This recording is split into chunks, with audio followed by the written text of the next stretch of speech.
And we are live.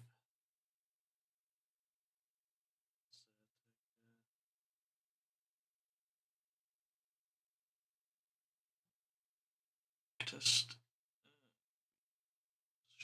Start.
let's test a bit.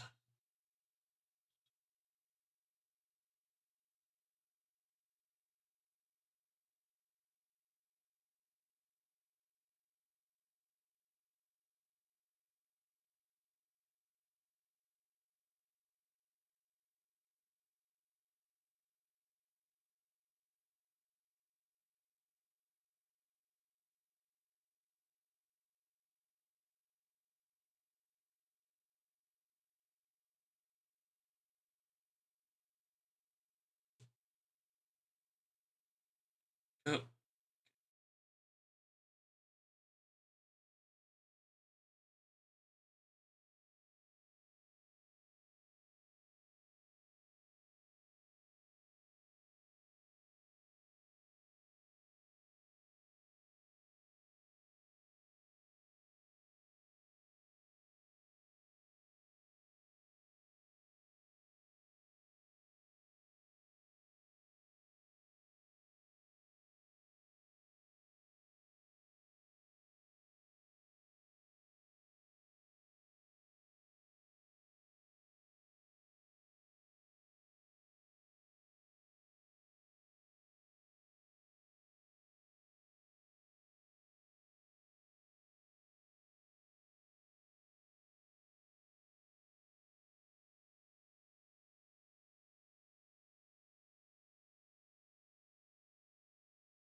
How did you, when you first joined the unit, how did you find out about it? Because obviously everyone's experiences is different, so it can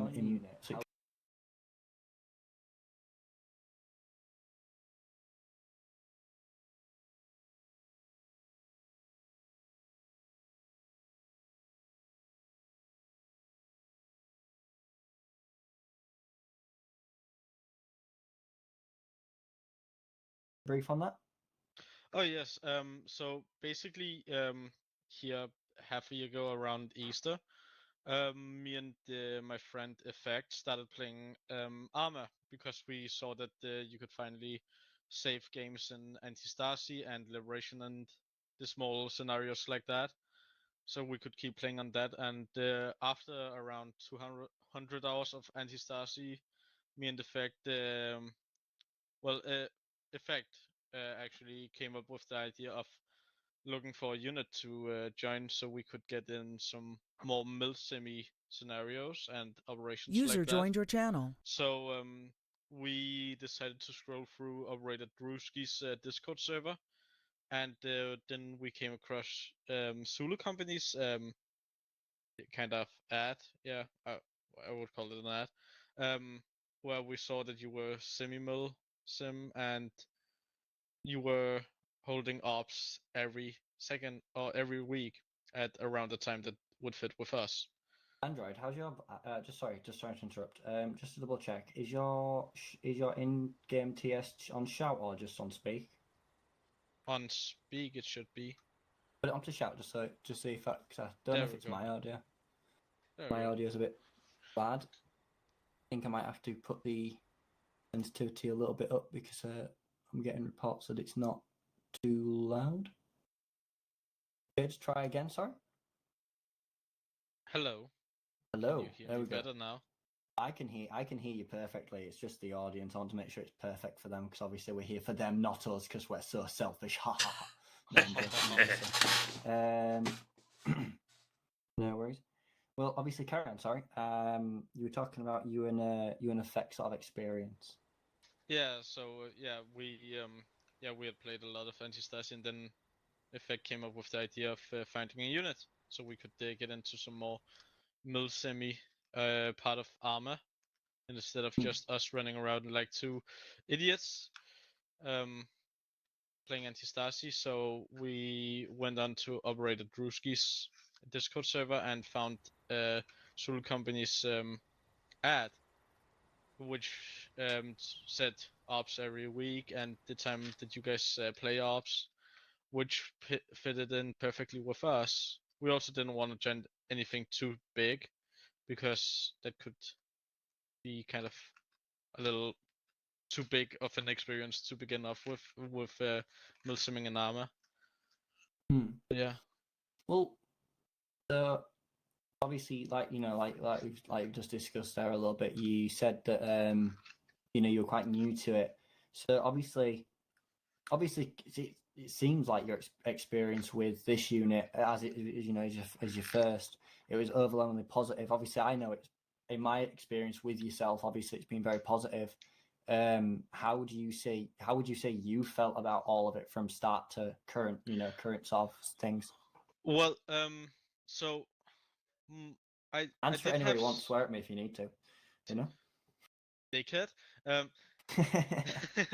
No, but actually I was a little nervous to join a unit, mostly because my henceforth experience, not personal experience, but what I've seen from other friends that have been in units before, it could be really intense in terms of immersion and such.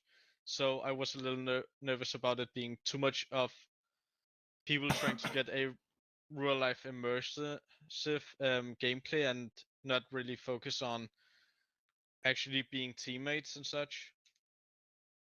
So in the beginning I was kind of nervous, but after the first two ops, I was not nervous anymore in terms of fucking up and such like that.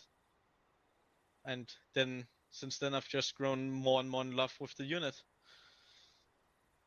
Obviously, I mean, you up until recently, obviously, I'm acting like I don't know, like what your experience has been, but obviously, me and you have had a very sort of close encounters over the past, several weeks, well, several months since you've joined, essentially because you've been running under my squad, so which has obviously been a positively overwhelming experience, in terms of great teamwork, great communication. Obviously, User joined your channel. Effect in particular, we've been playing Destiny with some other members.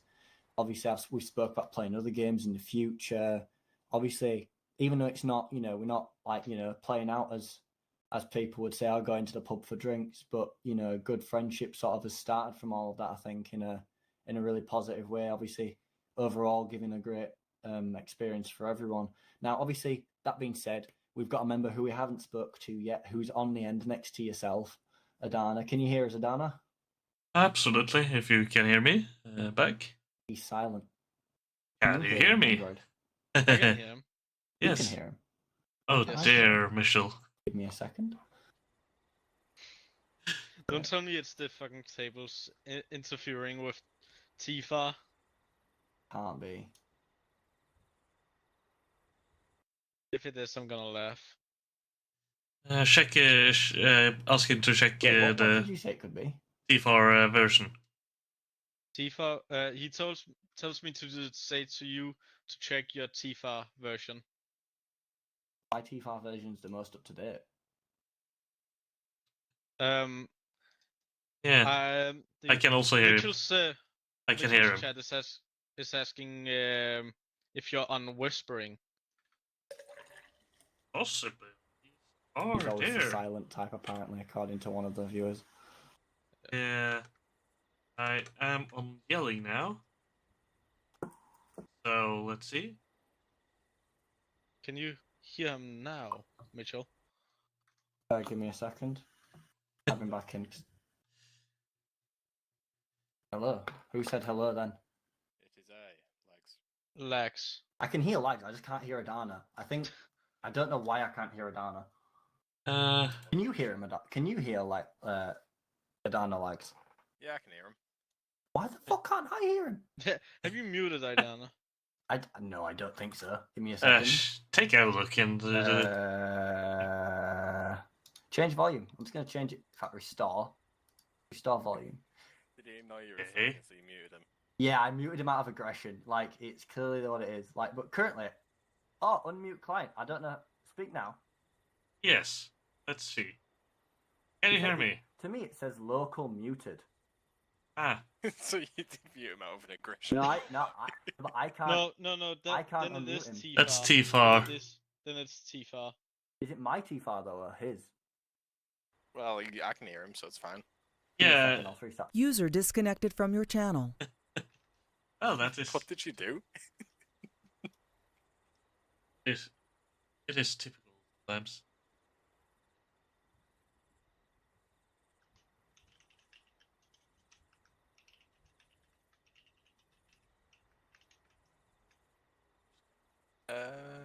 And then it's where none of us can hear him.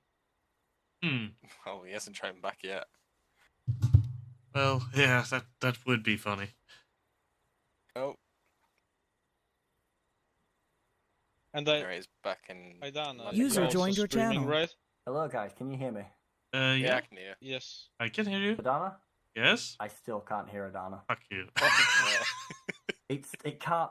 So why can't I hear him then? 1 second. I'll relog my. Disconnected.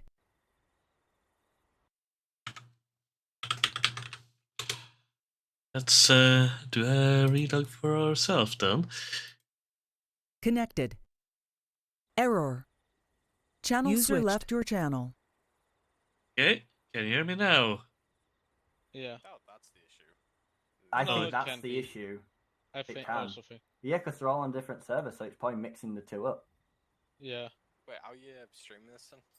I'm streaming this through Streamlabs.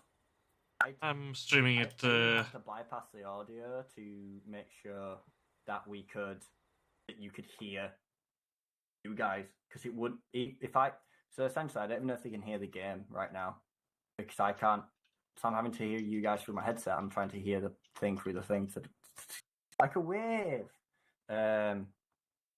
But yeah, so. Okay, let me do a little bit more direct connection. Who's also on the server, who obviously is our guest tonight, who will be joining us in a second. Who's lurking in the shadows, I think, somewhere nearby. Yeah. But yeah, no, I don't know why it would. User joined your channel. Ooh. Don't know why. Unless I disconnect and then reconnect, and that's how I'm gonna have to do it. I mean, you should have to do that. But then again, why? But that's another thing. Why can't I hear him? Yeah, that is quite odd. I say, wouldn't it be the same as if you just stream this in an actual op? Now, this is the thing I had before when I used to stream ops with the other unit I was in. I think today's going to be a fucking tech audio stream, isn't it? A problem stream. Looks like it. So essentially what used to happen before is it never used to listen to TeamSpeak. It had always listened to everything else, including me, but it wouldn't listen to TeamSpeak because it's a completely different thing, which I can completely understand it doing. So I've forced it to listen to the headphones specifically. Oh, I just got a huge error. Yeah. For me, it is I am action. Andrew, can you inform him to try desktop audio and mix audio? I have to leave and then join again. User disconnected from your channel. Nope. No, I cannot tell him that. Yeah. I'm wondering what. No, I'm not having any view right now, so. Hey, that's how it will be. Why is it you specifically? Yeah. Every time. Yeah. Hey, it's not me specifically every time. It's just It's me not- with Ford. It's not me, it's you. Oh wait, no, it's not you, it's me. Isn't that what people always say? Yeah. Well, it's also the funny part here is the two that is streaming is the two that has this problem. Yeah. No. So Uh, taking down the stream isn't really an option either. No, but it Fucking hell. is a problem with his Tifa, that much I can tell. Did he update it? I mean, he did. Yeah. What T4 are you on, by the way? Just checking. I'm on the 0.334. Yeah. You Same you with can me. even see it That in must the. blazed. You can also see it under the list of who's in the chat. You can click on them and then you can see Ah, the current version. yeah. Where is he? Oh, he's gone. Yeah. No, but I did check him. He is on the newest version. Yeah. Ah, right. So. Oof. Yeah, no, Oh, sometimes. it's the thing. Just sometimes.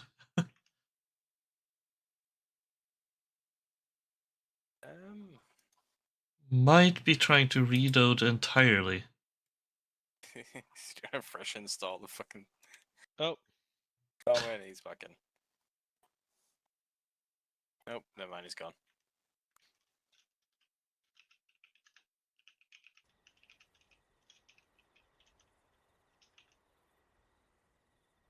yeah, but I do think he's right about it. Yeah, I think we should switch to User Discord. left your channel. Might be as well. It's not that dangerous, I say. Yeah, it's probably it'll be better the safe than one. keeping this dragging on for longer. Yeah. And it is slightly better sound on it, so. Yeah. Yeah, this you just get like the I don't know, the weird effect you get with it. Oh no, now Winters is joining. Hey, why is he here? Oh no. I'll just tell him to User fuck left off your channel. if he comes over here. Double guest. Let's have him just sit on the floor. Yeah. There.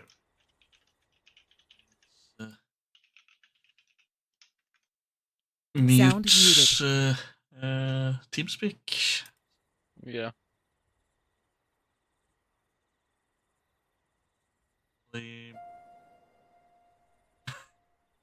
I'm here now. Fucking jump on this one.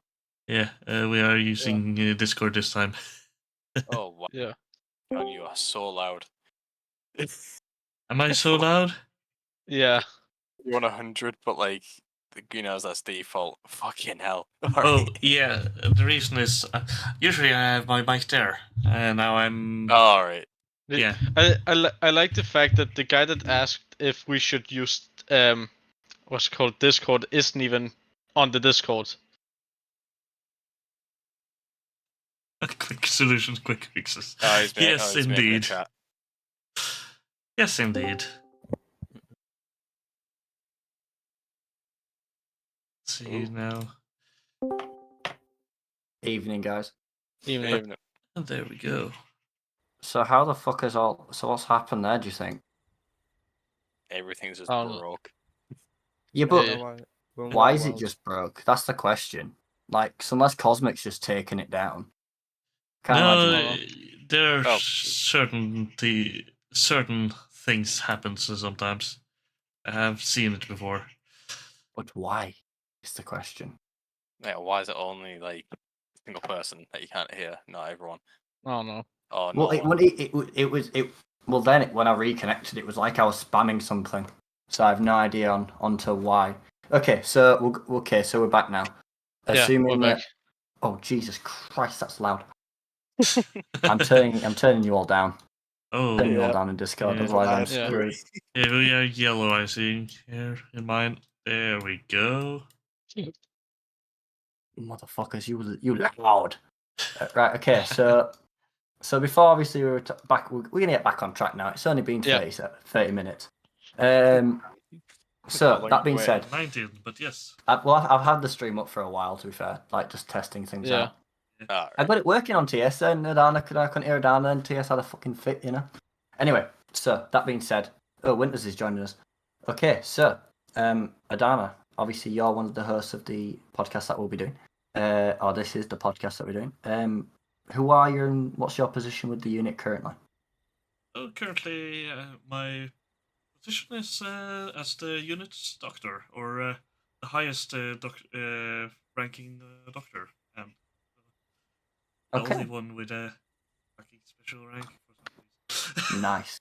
So, obviously, going a little bit further about yourself, how did you join the unit? What was your initial point of call with the unit? How did you and how have you felt it's been so far?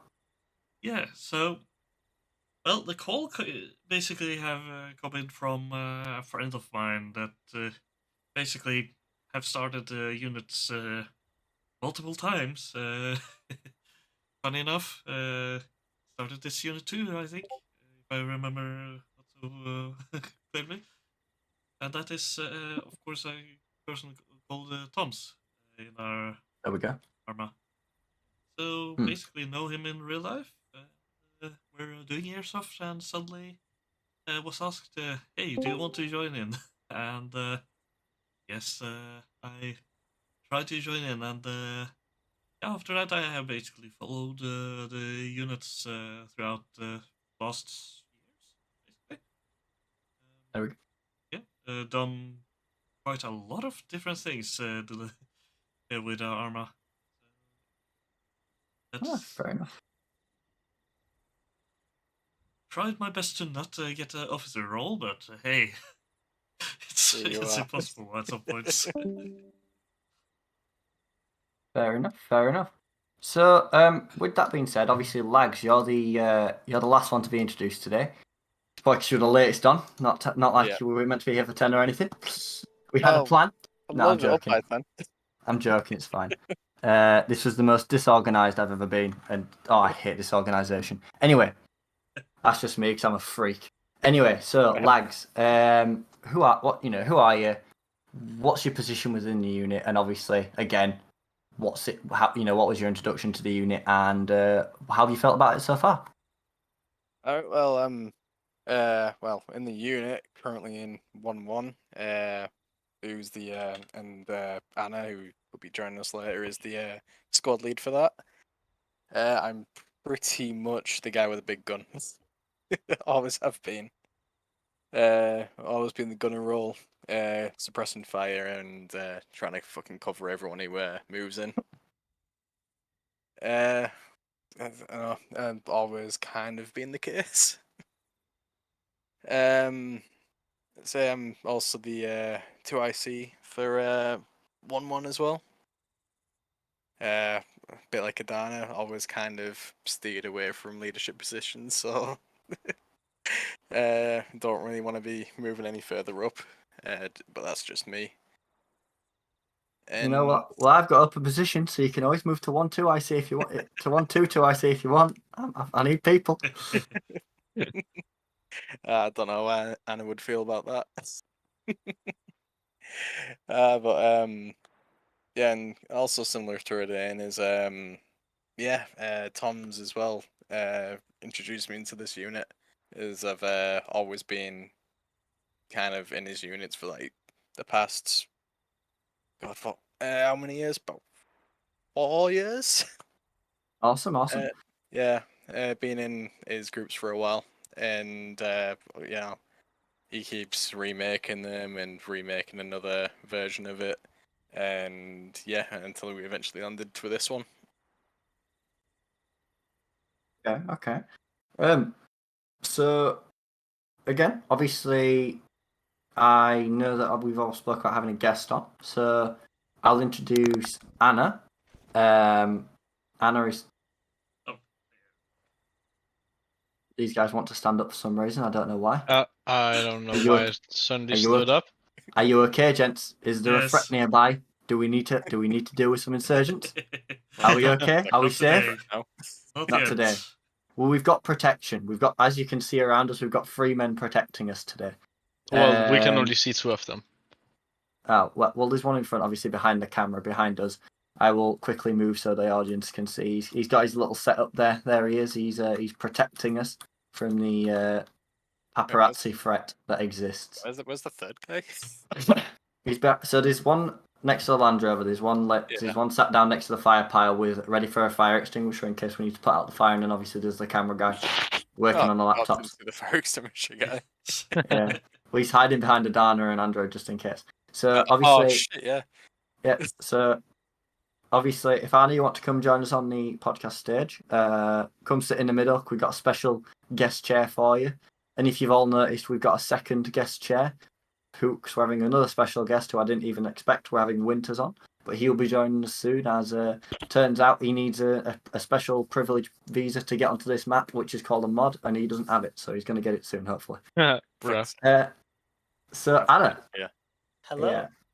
So essentially, as our first official guest, not the intrusive Winters, but he has also got a special place on the stream as he is one of my poster pictures.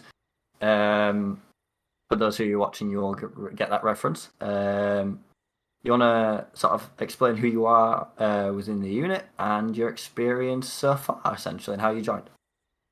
Yeah, so I'm currently the section leader for 1-1, as Legs said, and I've been with this unit for a good couple of months now. I think maybe just a bit less time than Legs has. Quickly risen through the ranks, to sort of feel the need for there to be a section lead for 1-1, as the previous one also flew up through the ranks. That's how it goes with army units sometimes. But I'm happy to be here doing my job because I've been doing armor for about 4 years now, I think. Me and Legs' sort of armor history is pretty similar, I think. Yeah, in that pretty much same units. Yeah, the same units. We got introduced by Toms and stuff, and 4D and Bridger and a couple of other guys. We all started playing armor roughly at a similar time, and I was introduced to units with them, and we evolved through other units and made our own units and servers and stuff, and eventually made one that would form into Fenrir, which would sort of now form into this, and here we are. Okay, so that's obviously. With that said, obviously, viewers, you've had a brief sort of overview of who we are and what we are within the unit. But to describe the unit, so we're based off the, as you can see by the flag in the background, we are based off a British military unit, the 45th Paras, or paratroopers, as some of you may well know. Obviously, that is an amphibious set of soldiers who, mainly do water and land operations. That being said, obviously, every soldier is made to be versatile, and with it being a military simulation game, Arma 3, made by Bohemia Interactive. Not endorsed by them, but I wish they would be. It'd be nice. It's something that a lot of people feel is awesome. So, again, with the subject of this one being more who we are as unit and more introductory, let's say. Android, we'll start with you. How do you feel? And how do you feel about the Milsim community and what you know about it thus far? Obviously, with you being quite new to it, how have you found it so far? Not just this unit, but all the community so far as you've discovered it. So far, I don't really have anything too bad to say about it. Sometimes I do feel like, yeah, of course, it's a Milsims community, so we're trying to simulate military and realism, but sometimes it can also go a little too far, because we also have to remember that this is a game, after all, with certain limitations, and that we do not have as many people as we would in a normal company. So some of the things that we might have wanted to pull off that a normal military company could pull off, we can't because of limitations to numbers. Not only with how many we are currently in the unit, but also how many people actually attend the operations. But so far, I don't really have anything bad to say about the community.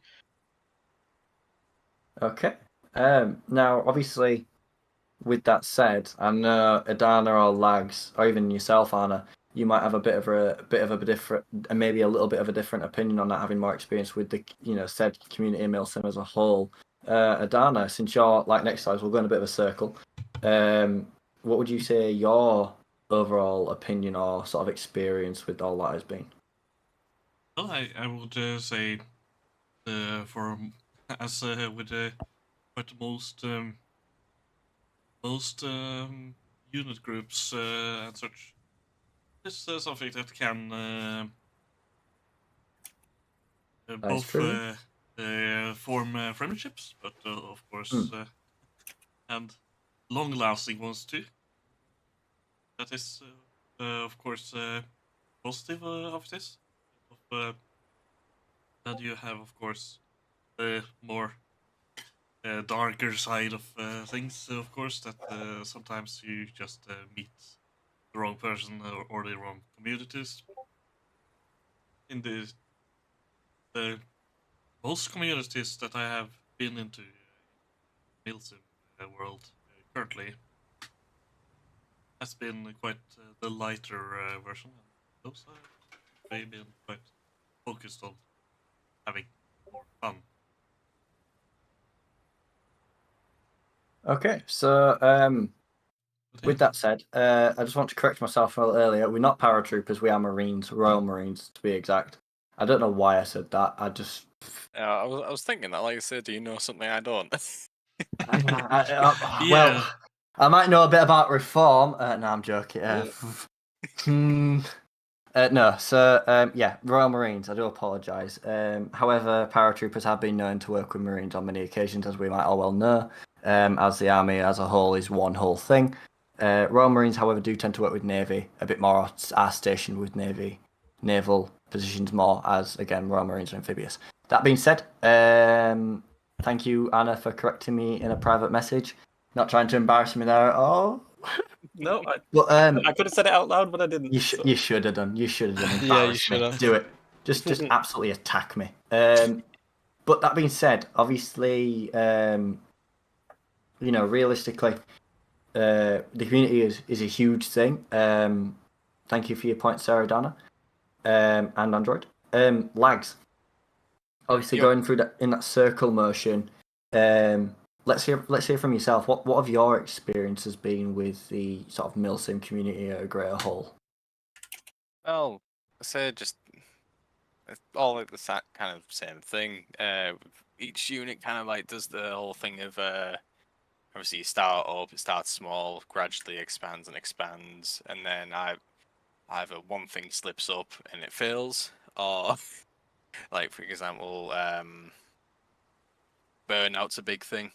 With a lot of people experience it because you're doing, especially people in higher up positions like yourself or Anna's position or higher up, like the leaders and all that. They all kind of same thing. They're doing ops every week, doing a lot of behind the scenes stuff. Don't take time for themselves or don't spread the workload out among everyone, and then they end up burning out, and then the unit falls apart. Yeah, it's I've seen it a lot, and so far, fingers crossed, this one's going all right. It seems the higher up positions seem a lot more refined throughout the years now. Well, I think obviously to back your point up on this, and anyone can intervene here and agree with me or disagree with me. One thing I will just say quickly, I do apologise if I'm interrupting anyone. Obviously chat is talking to me at the same time, so I can see that you guys might not be able to if you're not following the stream at the same time.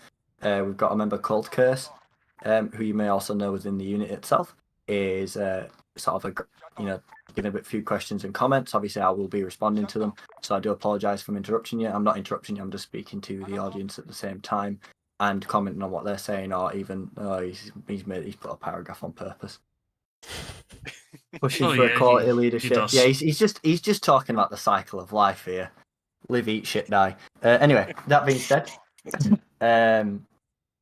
You know, yeah, I totally agree with the burnout of things. It's it happens to everyone, much like in real life and in gaming life. Anna, have you got anything to add about the community that you think either we haven't covered, or that even your experience you felt differently? Obviously, just with you personally, or anything to that matter. What's your insight into this?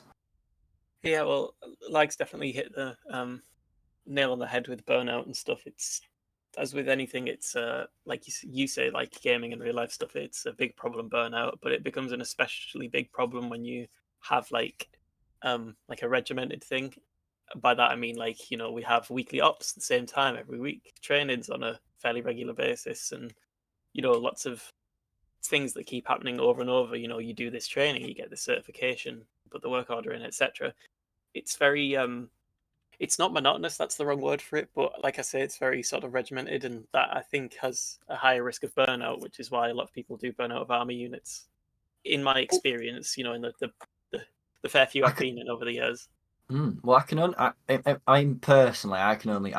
agree, because I think like, obviously, in relation to like real world issues at the moment. I mean, not everyone here might not agree with this, or you might agree with this even, but obviously in today's climate, I won't go into too much detail in the it's our first sort of conversation about this, but at the same time, obviously, we're seeing a lot of people being burnt out at just the basic sort of worker position, just because workplaces are not treating people right.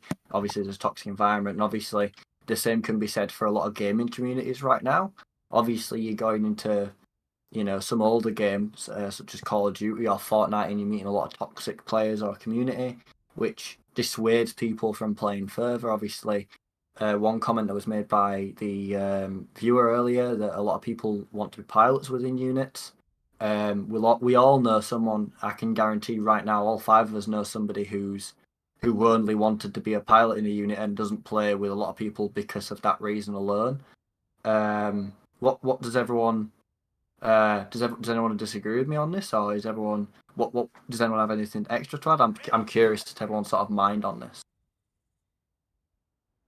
I think we're all good, aren't we? Well, I mean, like, essentially, obviously, with I don't want to be taking over the conversation here, because obviously everyone's got their own opinion. Even though we might all agree on something, you can have a different. I would say, like, okay, for the best example I can give to this is mine and Anna's leading style is different. I know it's different, but we agree on everything because we know how to bounce off each other well and complement each other's skills in that sense. And even though we haven't worked together too closely, we seem to know what each other needs to just get along, which makes it a hell of a lot easier. Whereas some units, as in fact we mentioned within the unit today, there was a previous member. We're not going to name names, guys. Some of you might know or might have seen this in the various specific chats, that there are previous members from previous units that were they had behavioural issues, so they weren't easy to get along with. I know you might know what I'm talking about here. Yeah. That can create a problem within specific groups and causes burnout even more so than anything else. Now, with our unit, I would say that with my experience, because obviously I only joined at the start of the year, so we're bordering on just over 6 months now. I would say that we're quite an organised, because we've got a very efficient staff team and management team that are above the staff, in terms of organisation in recruitment, in training, and then going forward, obviously we've got new recruits like Android here, who's not a recruit anymore, but even though he's not been here long, he's had a very successful sort of run with us. One I would consider very, very well done on his part, because obviously he's committed to a lot of things. He's helped out when asked and even when not asked. Same for everyone here, to be fair, to my knowledge, unless you're all secretly evil. But with that being said, going forward, actually, let's sort of go into more what everybody think could be done within our unit, but just in general to make the community. Okay, that man's evil. The chat's evil. Okay, so I've just been informed that we have our final guest here tonight. If we'll have like 10 more guests, I bet I can imagine. Just pop up. They'll just start popping off, won't they? Just start appearing. As the Yeah. night goes on. We'll end up like 15 chairs behind us, like a whole ass audience. Like Jeremy Kyle show. And today on the podcast, he's just It's appeared. me. He's here. He's So everybody, just. he's just what? Hello. Yes. That man doesn't want to sit on a chair. He wants to fly. That's all right. I'm still sitting. It's fine. Like to me, it looks like he's sat on the back of the chair. Yeah. Yeah, And the same for me. Awesome. Anyway, so, ladies and gentlemen, this is Winters. Winters is another member of the unit. He is a very happy young gentleman, to my knowledge. I haven't experienced too much with him. So, Winters, tell us about yourself and your position within the unit, and what you've been since. What's it been for you like since joining? So I joined the unit same time as Anna when we pretty much formed it after the Gmod. And yeah, I've been a member playing in the ops, and I've also been a Zeus, kind of half and half throughout the whole 4-year period. So, with that, actually, that brings a new aspect to the table in the sense of I know Adana's done a little bit of Zeusing. More than you think. But what I haven't seen it too much, to be fair, from since joining. And you didn't mention it, so it's your fault. But no, jokes aside. So Winters at the moment, I'll come back to you actually in a second, Adana. When it comes to Zeusing, what's your sort of opinion on Zeusing in the unit and sort of in the outer community? What's your experience with meeting other Zeuses in the wild per se, if you have any at all? Winters. Oh, me, sorry, I thought you were going to Dana. I haven't met any other Zeus. I'm going to abuse him in a second, don't Oh worry. yeah. I haven't actually met any other Zeuses apart from Cosmic. He's the only other Zeus that I've known who's actually like really good. You know, like big style unit. He knows how to utilize all the mechanics. That's it really. And Idana. Idana's really the only other Zeus. Oh, Probably look better at than me me. with a fucking Zeus in 10. I was going to say he saved himself last second, and Adana, that's last second save there, love it. But no, jokes aside, obviously, with that said, Adana, what's your as a more experienced Zeus in this sense? Or I'm expecting you to be a big boots to fill. What's your opinion on things in terms of Zeus in regards or other Zeuses, etc.? I do have some experience since one of the first things I started doing was when I started Arma was That is very true. actually starting the armor unit, basically going with that. But at the same time, I also started doing Susing. At the same time, got a crash course in it, and basically have sometimes had to build a mission for 35 people in less than an hour. Basically, just hey, dude, we have a problem. An hour before the op has happened to me, and I actually had to just build it on the fly. So, the soothing is quite fun experience, and it's of course one of the reasons one say, yeah, I'm not evil, but the problem is if I am not evil, I cannot be a Zeus. Say, that makes any sort of sense. Fair enough. It makes. Yeah, because you have to actually want to you have to actually know just enough how your unit enough to not just outright massacre them, because well, that's quite easy. You can just spawn any explosion and you are done. But yeah, just orchestrate the entire op is quite the art, and anyone that does it and does it good, of course, just always gets the thumbs up of that. Yeah, there's kind of like a fine line between it. Yeah.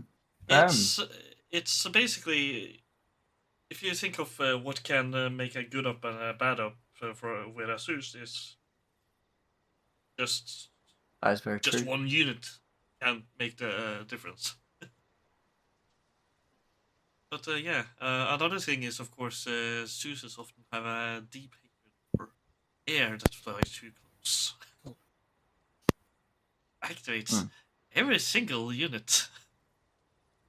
Oh yeah. So we in our unit we often use something called lamps AI. So an improvement of the AI. Instantly can it basically gives the units radios and all that communication, the possibility Appreciate the of. comment there, Coldcast. Sorry, carry on. Being He shared abused in the chat. Emoji. He did. He used a calm face emoji. He's so nice to me.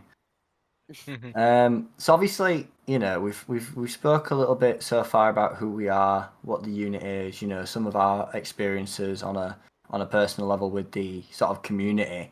But obviously, we haven't. One thing that a lot of units sort of in relation back to the burnout. That's a lot. Kind of the main reason that a lot of units burn out.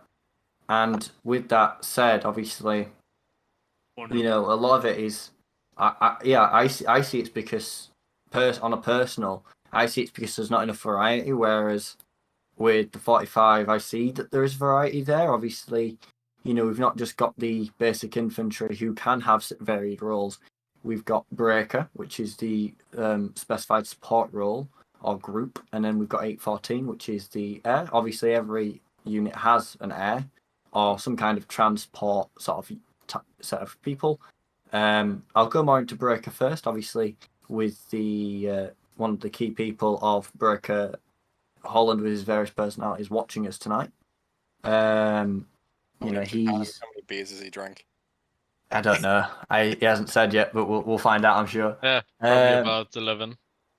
Probably, most likely. I wouldn't be. You know what? I wouldn't. I'd be upset if he hadn't drank. Oh. He says at least one. Guys. So Breaker's role within our unit is to mainly, bring fire support in the sense of smokes, HE rounds, that sort of thing. But he's also started taking on a couple more people at the moment because his personalities are starting to fade a little bit into oblivion. That being said, obviously, my experience so far with him has been great.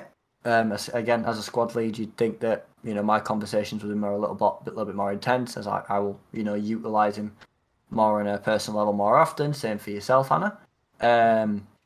But with that going forward, obviously, no one here is from Breaker either, so it's quite an interesting thing. We'll probably have to have someone from Breaker on eventually, just to get their sort of perspective on how their view from an operation standpoint is seen.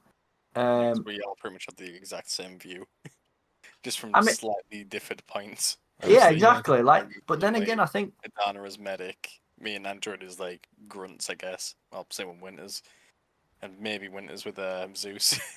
Well, obviously, when you think about it here, obviously you've got Anna, who is who sort of went from Gmod roleplay at a sort of a leadership level to armor free.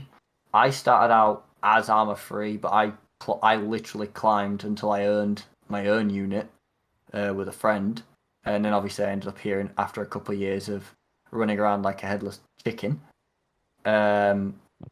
Obviously, Android's still quite new to the scene, but he's a medic, which is quite a lot of responsibility considering that we use Cat Medical. I mean, obviously, Adana's, very, very experienced in it himself, but to say someone like Android has come in and just sort of taken up the mantle of medic in such a new way it's been quite impressive, to be fair, in my opinion, because obviously I know Ace on its own can be a ball ache, so imagine Cat as well. Andy's currently obviously pushing to be a trainer and write up a document with Adana as well, so that's from a Millicent standpoint, I would say that's quite impressive. So and for Adana, obviously, he's got the aspect of he's currently the head medic within the unit or doctor. He's got experience with Zeusing. Obviously, we just heard his story and experience regarding having to create an op for 40 people near enough, which is for even for a good sized unit, it's an impressive feat and quite a difficult one due to how much micromanaging sometimes you've got to do, no matter how many modules you've got at your disposal.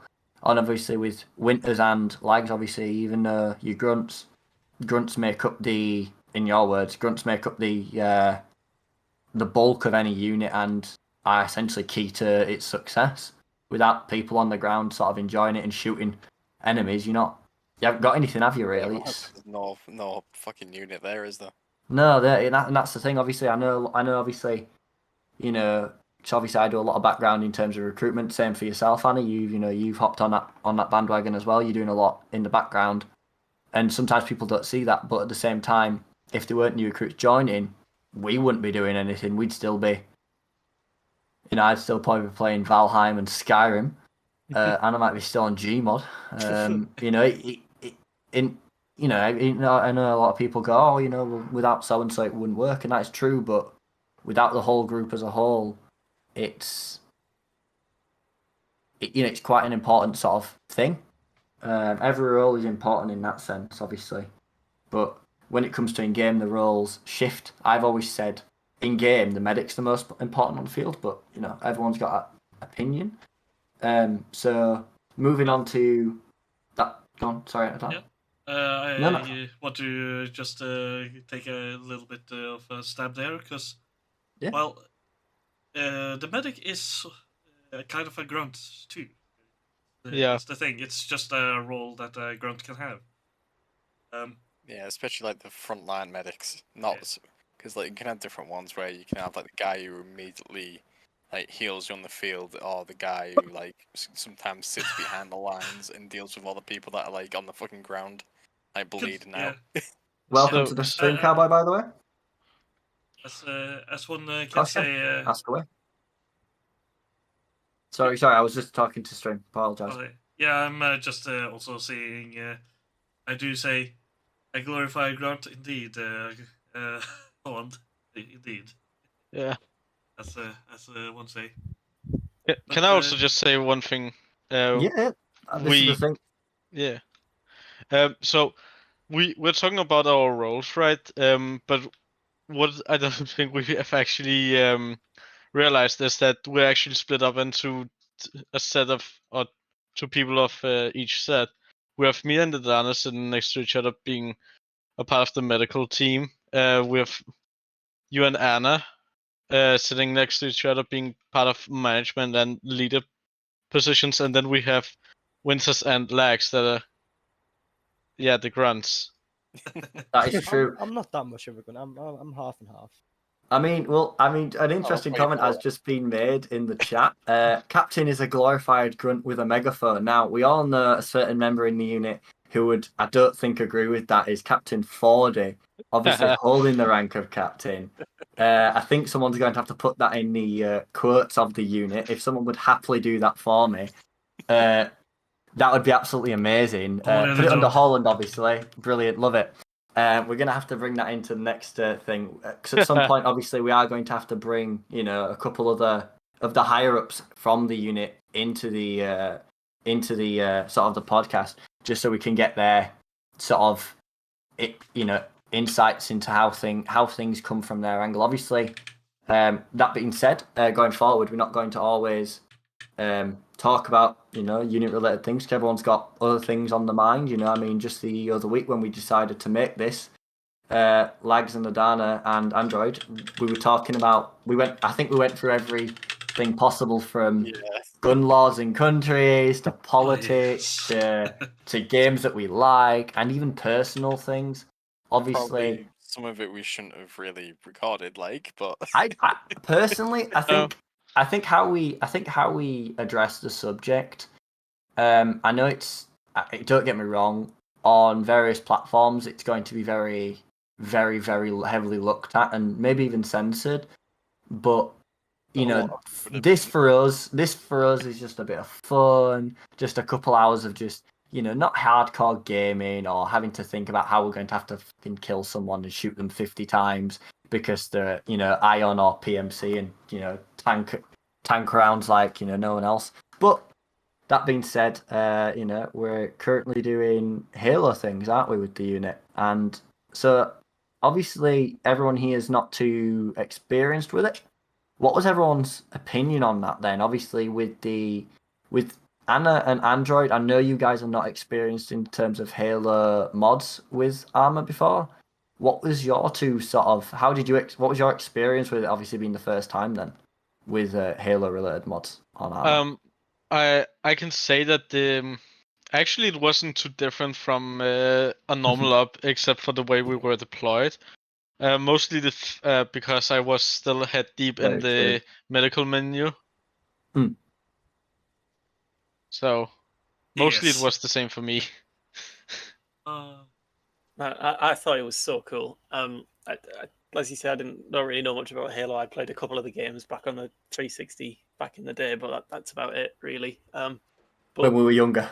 When I was just a whippersnapper, but we thought it would be like well, I thought it would be massively different to how we usually run ups, but as Android said, it was very very similar. Just sort of the way we sort of entered the AO through the drop pods was really cool. Of course, I can't wait for like the Royal Navy to get the funding where they can introduce that, so we can just deploy into our normal ops that way. That would be cool.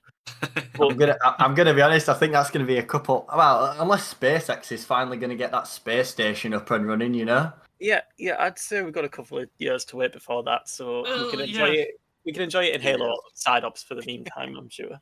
I do say the difference here is possibly between who is the next leader, and yes, some people might say that if Trump goes into leadership in the United States, we will have World War III, but at the same time, we most likely will have Space Marines quite fast afterwards. Because, They've already got a department for that, don't they?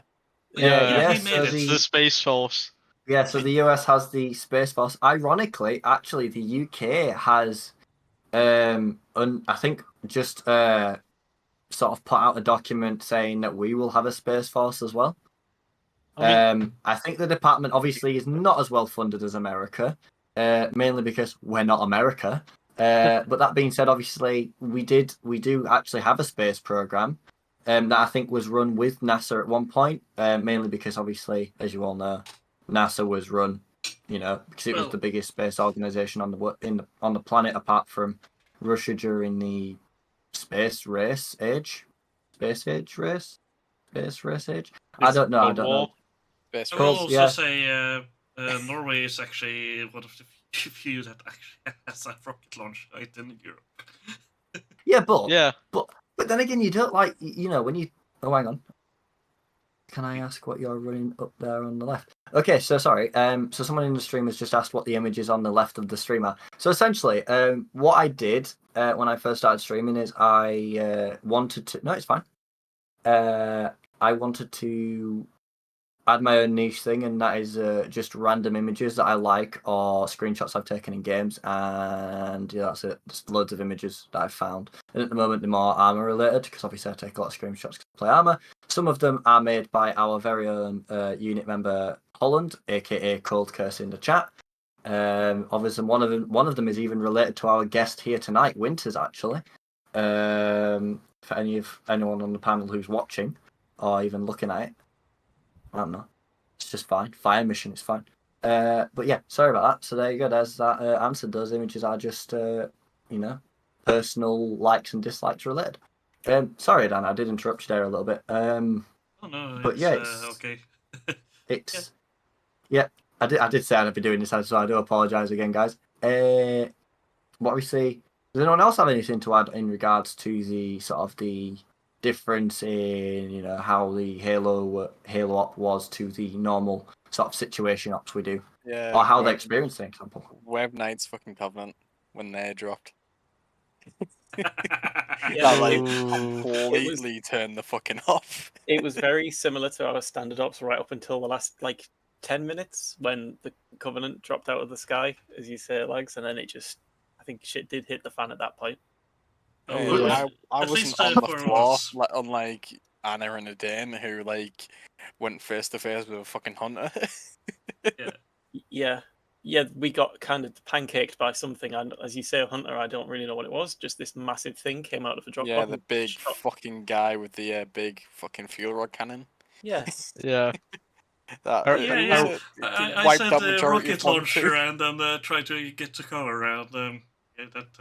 Well, That didn't work too well for us, did it? I mean, yeah. I remember obviously during the op, obviously I was talking, to like main leadership, obviously with long range, going, where's 1-1? And they're still on the ground with the hunter. And I just see these people running around like ants whilst this huge, hunter is chasing them or shooting at them, and I'm like, oh, that's where they are. Yeah. Well, we were supposed to. I was supposed to be in the back line trying to save people while I was moving up to you, but suddenly I was a little more front than I usually like to be. Oh yeah, can we also just talk about how almost we had a whole company wipe out? Oh, that was Like, very how many times? Yeah, Oh, yeah. uh, And yeah, it came close free. a few times, didn't it? Yeah. That was a Yeah, rough one. the last one was really close. I think we had 4 people left alive after that one. Well, 4 people got took down by a single fucking hunter explosion. Yeah. That sniped us from the ground. Yeah. Well, you were there, Mitchell. Yeah. Yeah, I was. Well, I remember, so obviously, obviously, as you all know, the objective was just to explain to some people on the stream if they're not from the unit. The objective was to secure an AI. For those familiar with Halo, obviously, the AIs are a big thing in Halo. We found an experimental AI, and one of our recruits, actually, who is watching the stream, Cowboy, he recovered the AI, so everyone was instructed to guard them with their life, and that is what everyone was doing. And of course, the hunter decided to shoot everyone on the upper levels of the platform, let's say. All I remember, I don't know if it was Divine or Effect, but all I remember is, oh, what's that? Bang. And Divine, Asian. Who else was down, guys? Do you remember? Bridger was down, but I don't think Bridger was down. Bridger was down, and then somebody else. So again, Asian and Bridger, for those who don't know, are the leaders of the ground, which was fun. Yeah. Together with me, they are supposed to run right beside me and never leave my side, because otherwise they will die. But then again, if I remember correctly, though, you ended up taking on 2 elites at once, didn't you, Adana? And Yeah. I heard it was a good fight. I heard you It killed one, was. but I almost the other got won. you. Until the other guy suddenly had a sword. I didn't have a sword. He had a sword. Well, I mean, do you know Need a what? sword next time. But yes. I mean, we've all, a lot of us who have played Halo in the past will have obviously seen we'll have seen the last mission on Halo Reach, where the rookie is fighting off the elites on his own. It was quite literally your last stand. A good one, might I add. Very impressive. That being said, what's everyone's thoughts on the next op then? Because obviously we're only doing this for a 2-op sort of thing, with management even considering opening it up as a semi-permanent thing. What's everyone's thoughts on the next op? What do you think is going to be included for what you know? Or what do you think could be included to make it that little bit better? What's everyone's thoughts? Obviously we'll start with Android and we'll work our way around to Anna. Android, what do you think? Oh, we're definitely gonna get glassed. We're gonna get glassed. That's just a guarantee.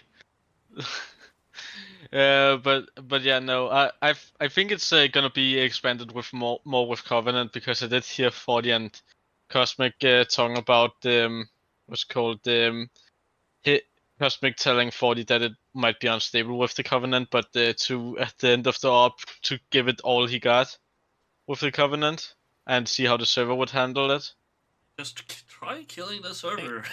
Yeah. I think it needs to actually kill the server next time. Yeah. I mean, in a way, like, sorry to interrupt, guys. Obviously, in a way, like that's what we've had that happen before. To be fair, and I think the server performance was pretty good considering. Obviously, it is a new server, as we all know. But I think in a way, like that's what we want. We want to see that breakage. Anyway, Adana, what's obviously we'll hit you with a hard one. Obviously, what do you think they could add or take away even just to make it that little bit more? Obviously, we're not a heavy milsim group, but what do you think could add to the op on Sunday? To be honest, that is quite a hard question. It is, and I'm wanting to, like, obviously, even though we're doing this as a bit of fun, I want to see where we can go with things. So I'm giving you all hard questions now.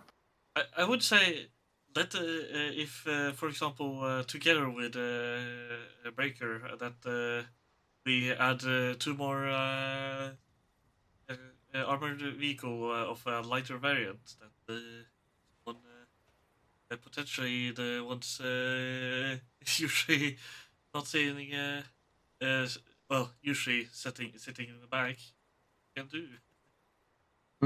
But yeah, it was an interesting twist to give for Holland a tank when he had 3 people. Poor guy. Suddenly he had to choose because that tank could only have 2 people inside. Had to sit outside on the Panzer. Very true. So to carry on from that, Winters, what's your experience with Halo? Is it not in an Arma's perspective? Are you knowledgeable about Halo universe, or is it something that's new to you? I've played the games. I haven't read any books or anything. I mean, I know the basics. Okay, so the basic stuff. Okay, so now, like a bit more from the gaming side of things, not just the armor. Would you say that the Web Knights Covenant is just as well, not just as good, because obviously the Halo games are made literally about Halo.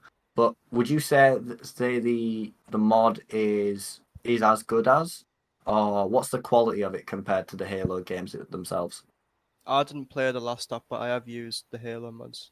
I mean, they're pretty good. I mean, you're not going to get the full experience here because it's not rigged the right way, and the elites are never going to look the right way. But I mean, it's close. It's as close as you can get, really. Yeah. Plus, it's 2013, so I'm pretty happy with it. Fair enough. Lags. So to sort of not conclude it, obviously, because we've still going around the circle. What do you think could be added to the Sunday app, or what's your opinion on it so far? Like, obviously it was a good op in my opinion. Was you there last Sunday? In that op, there were a lot of like really fucking cool bits in it that happened. Like feel free to give us an example, of course. Yeah, like the obviously the bit where at the end we were holding off at the top of the thing and there were fucking Covenant drop ships dropping fucking everywhere, and obviously that was kind of like the unexpected fucking turn of the op, because throughout the entirety of it was just insurgents. We all thought, oh, we're just gonna come here, wipe out insurgents. There's not gonna be Covenant, and then right at the fucking end, hello, fucking Hunter. He did. And also the bit where we're in the Warthogs and we kind of had a bit of like vehicle on vehicle action happen very briefly, but I mean, I'd like more of that, because then you get more of the proper like Halo feel to it, aren't you? Obviously in all the games, like there's a lot of scenes where you're in Warthogs and the guys in the fucking back and fucking gunning down while you're trying to evade all the shit. Very much so. That is very true. I do have a suggestion I want to roll for everyone on the podcast. Obviously, yes. About World War II, maybe a switch to World War II at some points. Well, like, that is the plan. Yeah. Time jump every now and then. Yeah, that's what they're doing, isn't it? This one's Halo. I think the next one's going to be World War II. Yeah, they said that. Like that. No, they said that they planned it for World War II. World War II. Well, obviously, Is that they're doing, or airborne, or No, I think it's Royal Marines in the Second World War. oh, is it World? That'll be Ah, right. the next sort of side op campaigns the after Green the next Berets. main op campaign Yeah. happens. Yeah. So to finish up, obviously on the Halo subject, with Anna, as someone who's sort of not experienced this before, apart from obviously the base games, did you enjoy it? Yeah. To put it in a simple question, yeah. Yeah, So I loved it. I thought it was really cool. It still felt like more of our 4-5 Commando unit compared to Halo unit, which is obviously that's where we've come from. So of course it would. But Yeah. I like I said, I thought there was a lot of great like set pieces in that op, intentional by the Zeuses and unintentional, which is a great mix of how to keep Fog it was engaging. intense, like The fog was intense. we were following the Too Scorpion much. tank and it just disappeared into the fucking fog. Yeah, Yeah. I Oh. really enjoyed the infantry following the tank advancing. That was enjoyable. So was basically the good old vehicle chase in the Warthogs, as like I said. That was impromptu and that was very cool. Ended in a crash and then advancement on foot. The drop pods as well, I thought was awesome because it's just cool as it is, obviously. But I was told by someone at some point during the op, I can't remember, that I remember on the first deployment, a couple of our guys, maybe one or two, just that their pods went off course. I think was it Cowboy. Yeah, He ended up at our Yeah. Yeah. phase Our line, phase so line. he linked up with 1-1 when he's usually with 1-2. And I was like, oh, that's cool because it's armor stuff messes up like that all the time. His Also, pod goes wrong, but I was told that happens in the law, which is yeah. Now so I have a feeling that might have been intentional. it might have been. Yeah. Ironically, though, like obviously to relate this to the lore, because I'm a bit of a Halo lore buff. As a kid, my favorite game was Halo: The ODST, sort of the spin-off, where that actually happens to the character you play as. cool. So essentially, a Yeah, ship rookie. jumps away like through slip space, which is their form of like faster than light travel, or wormhole travel even. And the slip space jump, the effect of that causes the pod to spin out and crash, and obviously you're knocked out for several hours, and you wake up as the rookie ODST, who then you go on to play the game.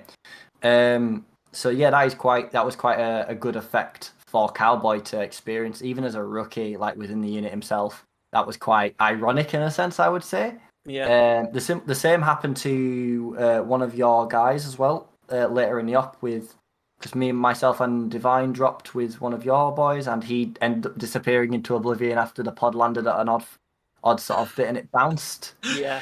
So, Yeah. Oh yes. well, it happened to me as well in the final assault. Just when we got to the tower at the end where we were sort of pushing down the ravine too.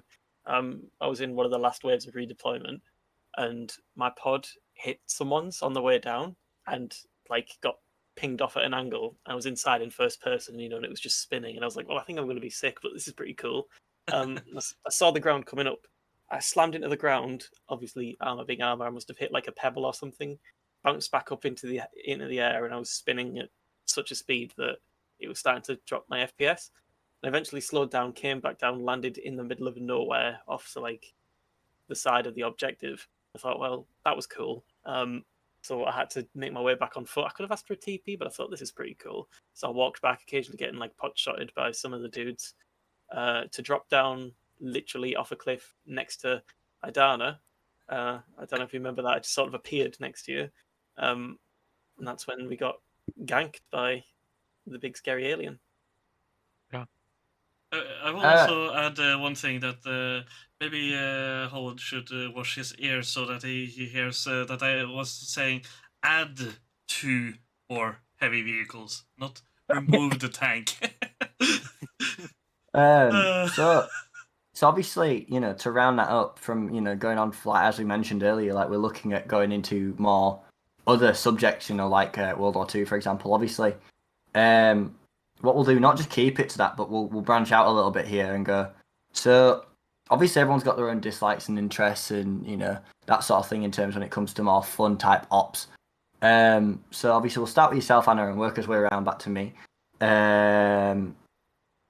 If you could have any 2 ops, for a fun week, for two fun ops, what would you want to see done? Would you want to see Warhammer? Would you want to see World War II? What would be your what would be your ideal sort of theme, and why? Anna? Sorry, I just Oh. had a cat walk past. Apologies. A cat. Yes, a cat. One of my cats, not just It was a cat attack. It was a cat attack. So Sorry. yeah. So apart from the cat attack, you may proceed. I mean, well, the cat was like mauling me. I had a chance to think, and I would love to. I've been in units where this has happened, and I've unfortunately not been able to attend to it. But I'd love to go to have an SCP themed op, if you know what that is, the Special Containment Procedures Foundation op. As a nerd, I'm aware. I don't know if everyone else is. I think a few others are. I'm sure But, people must be. It's a very common. Yeah, thing. yeah. SCP, Yeah. it's like horror That's- sort of. Yeah, it's the community horror thing. I'm a huge fan of that. I've been for years, very into it, and I would love a very sort of cheesy tactical anomaly based op like that. And as I say, I was gutted. I've missed one. I think it might have been in perhaps this unit or maybe Fenrir. It was. Remember Ironic, we doing did. I think it was me, Alfred, 4D, and about 8 others. We did a custom one because Alfred knows of like a couple custom ones that are based on this that are actually SCP thing where you play as the one of the task forces for the actual foundation. So yeah, no, I think that is in the pipework. I think it was mentioned, but like we could always put that in the suggestions and sort of speak to the management as a whole and see where we could go with that. Yeah. Android. So moving on, obviously to yourself, what would be yours and why, obviously?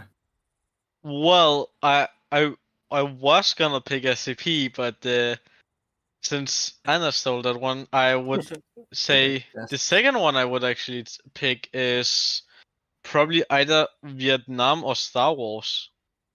So Star Wars. So to just expand on that, sorry. Obviously, Star Wars is a massive one within the community. Obviously, if anyone else here knows, Star Wars is huge and obviously known as Star Sim.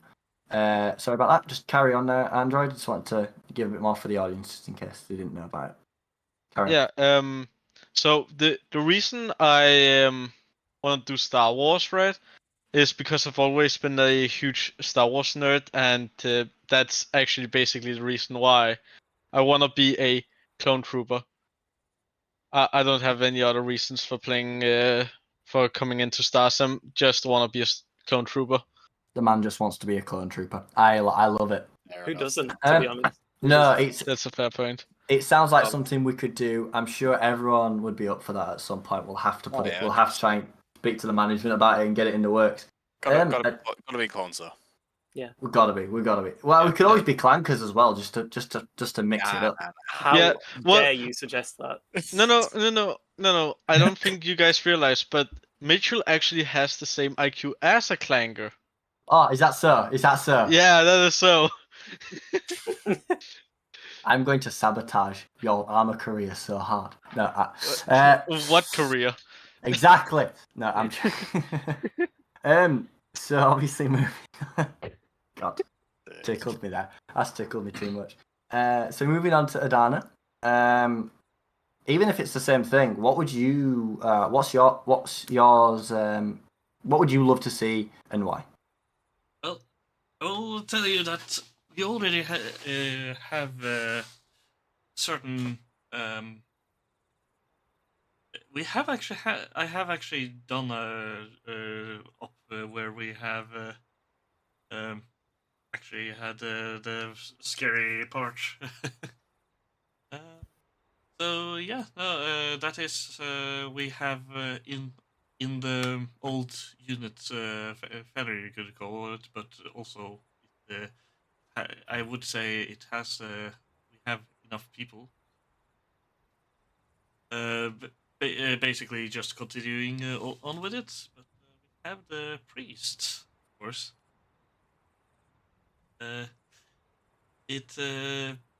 That is actually one of our own homebrewed scary guys. Interesting.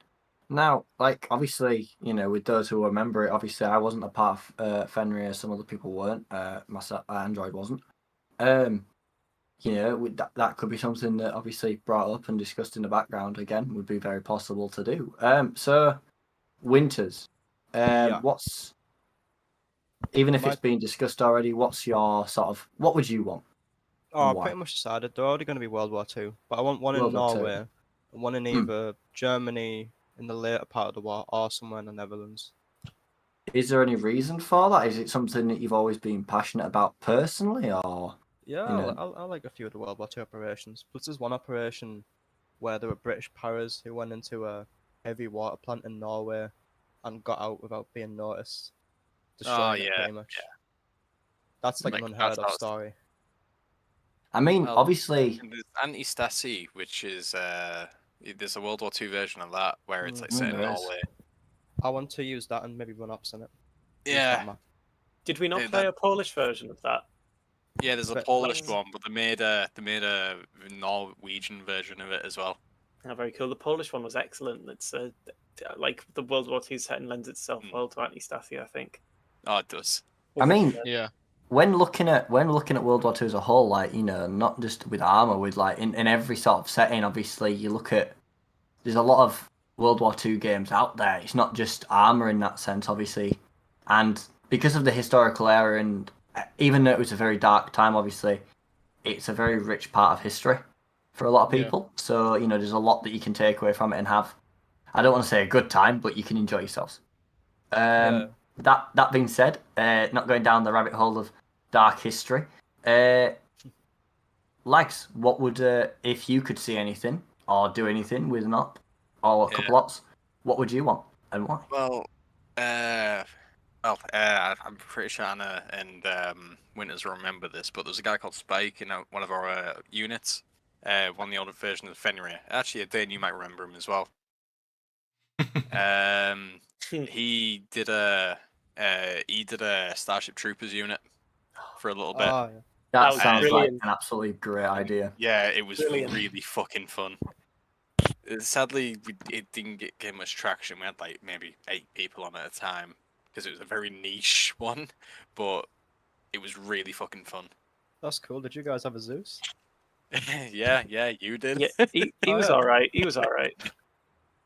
It was fun. I love Yeah, Starship fucking Troopers. putting tanker bugs in there. Fucking it was the second bug war one, so it was like we had the jump, like the kind of exosuits where you jump around and all that.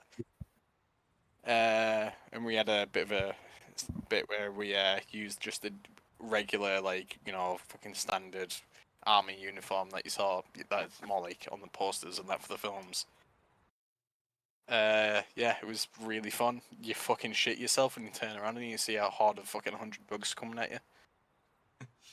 Yeah. Well, I mean, let's just for a quick second, let's focus on that because obviously I don't know if any of you, the rest of the panel here have seen this before, but obviously recently they did release a Starship Troopers game, and I think even a film has been greenlit with a I've got script. the game. Yeah, so a game. I mean, I External, don't know. I haven't bought it yet, but I've seen clips and it looks absolutely amazing. So I Yeah. do have it. if you for want those to who look have it up. seen played clips it. or even played it, what's everyone's opinion on it so far? Just shout out at this point because I don't know who's. I've I can't see who's talking. I've played a Mouth fair start bit. moving. Yeah, Played a for fair me, Winners. Oh, sorry. I'm cutting in. No, yeah, carry on. Oh, but, yeah, just start you, Winters. You can hit first. I've played like about 4 hours of it, and it's just one map at the moment, which you spawn in from the dropship. You go. They you just do released two- that second. Oh, did they? Yeah. Oh, but the Oh, yeah, roadmap's really good though. I've got like a 500 megabyte update for it. They've pretty much promised an entire galactic map, a whole massive system, kind of Yeah. like PlanetSide, where you can choose where you want to go. So is that is that the plan with this game then to sort of add to it over time, a bit like a lot of early access then? Yeah, I think they're Yeah, gonna it add is more early. maps Yeah, and make it like a. They have already, as I stated, they already actually have been made the first second map available. Plus Awesome. Sony's backing it, so I feel good about this. That's good. I mean, sorry to interrupt there, obviously, but we don't see.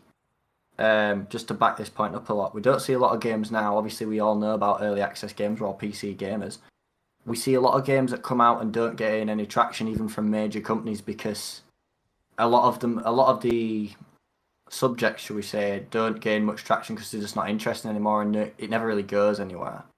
So it's nice to see something like that going forward. Adana, was you sort of adding to that then? What was you going to say? Sorry. So I have actually 9 hours just beating you with 3 winters. But yeah, I do like do like both. I do like the film universe. Of course, I do also know that the author would actually turn in his grave if he ever saw the movies. Because yeah, it quite interesting in that Starship Trooper is made as a comedy of the actual books. But also, I do just love the story the that universe in many cases of just they have mech suits for fuck's sake. And to say it this way, the actual in the book, the grunt, just the normal grunt, had full on mech suits themselves. Each grunt had a mech suit. So no single no just a rifle going into the field, but at the same time it has its charm. Both of those. Well, yeah. obviously, with that said, obviously, let's take a deeper depth into games at the moment. Then, obviously, Okay. yeah, here we go. I'm going to target you all now. So, obviously, what we'll do, we'll do it in a bit of a circle against with the panel. Let's talk about what we prefer, like personally. Obviously, we've talked about what we would like to see in ops with the unit, but let's talk about a bit more into just general gaming. Like, let's see where we can go with this. So, Anna, we'll start with yourself. Outside of the unit, what sort of games do you like to play, or what's your next big sort of game that you want to see and play? I'm a huge sort of space and sci-fi nerd, as I'm sure our Winters and Lags would tell you. So I'm very excited for Starfield to come out this year, the new Bethesda game. Oh, I have an opinion on that. I know you have an Same. opinion on that. Yeah, a Well- lot of people do. And honestly, I watched the 45-minute gameplay sort of demo thing they released like a If week you can, or so don't ago. do spoilers because I haven't seen it. I kind of want to save the game because I'm wanting to play it to see how it goes because I did do the same with Outer Worlds, even though the game is fucking terrible. Yeah, well, for what it is. So well, yeah, well, that's why I was worried. So I was like, well, I'm going to watch the thing. I'm not going to. I could leave it as a surprise for myself when I play it, and maybe it'll be amazing and I'll love it, or maybe it'll be terrible and I'll be very upset. But I thought, no, I'm not going to risk it. I'll watch the preview thing, and I was just blown away by it. It reminded me of the same magic I had when I played like Oblivion and Skyrim when I was younger, and like Fallout 3 in New Vegas and stuff. And I think we all. Sorry to interrupt there, but I think we No all problem. want that Skyrim experience again, don't we? We all want that Oh, to yeah. just Yeah. just Oh, just yeah. the like not first to time cut. Skyrim experience, yeah. Yeah, because I mean, like I know everyone's gonna like go, oh, it's Skyrim, but at the same time, even though it's been re-released several times over, like I don't know anyone who hasn't played Skyrim and it hasn't gained traction with them a little bit at some point because, again, like this intro of oh you're awake. I mean, I've got my partner bought me a mug with the rail off, like so when the mug heats up, it comes up, the It scene goes from shows black up. to the scene. That's Yeah, cool. yeah. So, like, I want the Digital. pillow and everything. Like, if I could have a full bedspread of, oh, hey, it's you, you're awake, I would. Which I'm like, for me, again, I remember when Skyrim came out, I disappeared at school for 2 weeks just so I could play the game. That's So I'm a massive. amazing. Yeah, Yeah. yeah. So it's like a huge thing. So that being said, though, I want to hear more of the opinions on Starfield or what the possible opinions and what your thoughts could be. So, who was it that said they've got a huge sort of opinion on it apart from Anna? I mean, think guess Adana me. and Winters. Oh, I Who was I it? kinda do have an opinion, but Well, hit us with it. Let's see Yeah. where we can go with Starfield, and then Yeah, we'll so- go around carrying with games. yeah. So with Starfield, I am not the one. So for me, for example, say things like Bethesda games haven't ever actually rung through with me. Amazingly enough, but yes, yes, their world building often is nice, but for me, it hasn't wrong. But yeah, I am honestly worried about Star. Or when I heard about Starfield, I was worried. But then suddenly, Windows came in and grabbed Bethesda, and hopefully with some shoulder shaking, they might actually make a game that is not that buggy. I mean, like I can understand that. Like obviously we've seen in the past yeah. games being released without proper bug fixes, so we'll see. Yeah, because Carry Starfield on, is one of the few new IPs from AAA games just right out. It is one of the few actual new IPs the last 10 years, the last 20 years actually, I think. So yeah, it is interesting, but I don't know. I am still thinking Bethesda is still Bethesda, isn't it? So yeah, that's my opinion about that. Yeah. Why? So Winters. with that, Okay. so yeah, so I'm gonna say with that said, Winters, what's your sort of opinion on it? It is. I just don't think Bethesda have the capacity to pull off space games as much as they do with fantasy. I don't know if they. Maybe I'm we'll gonna see say- because it's their kind of big first try. Maybe I we'll mean- see, but the combat looked a bit off. I mean, I think obviously in regards to it, I mean, this is a little known fact about Bethesda, but every project they make, with game development and multiplayer, a lot of the game to have a good multiplayer background, apparently with coding, and this is someone I've spoke to with who is a sort of an indie developer. They said the best way to get a good multiplayer out of it is to integrate the multiplayer at the start of developing the game, not like halfway through when you want to decide to make it multiplayer. That way, Which then there's a lot indeed. less bugs with it. So that being said, obviously, Bethesda do that actually with every project. They do actually make their games multiplayer, but then take it out on purpose just in case they decide to. Which obviously with 90% of the games they do. As they say with the great, Skyrim, obviously it took them 15 years to make a mod, and that was a lot of things. But that being said, obviously, do you think with Starfield that the dev team have sort of a unique vision that might create a very different aspect that a lot of people are maybe not expecting? What do you think to that then? No, Yeah. I'll take anyone's opinion, like, because at this point, obviously, I'm it's a thinking, very open field. It's a very open field, obviously. I would say for me, it is a possibility, and I do say, usually I do say you get a couple of chances with me in gaming, but this also haven't actually used up their up their quota yet, just yet. So I'm probably willing to give them a chance, but I will probably have to actually wait until they actually have delivered before I can say I will actually think about buying it. Yeah. Yeah.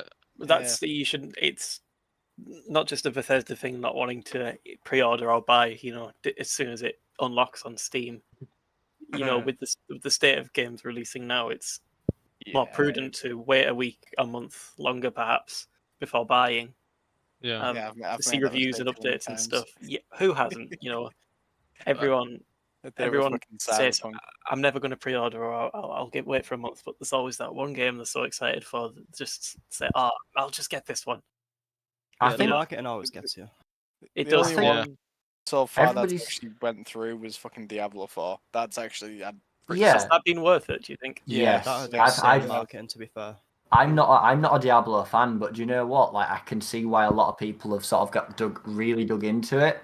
Like, I'm seeing streams on it, I'm seeing clips on TikTok about it. It's something that the community has really hit back with, and it's again, I think a bit like when Skyrim first released. It was like it was just a thing. It hit back. It was another Elder Scrolls, in the series, like much like Diablo 4 is. Obviously it's the fourth in the series.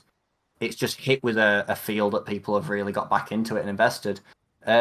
So with that Never being played said, the prior ones, but like Diablo 4, I've played it, and damn, it was fucking worth it.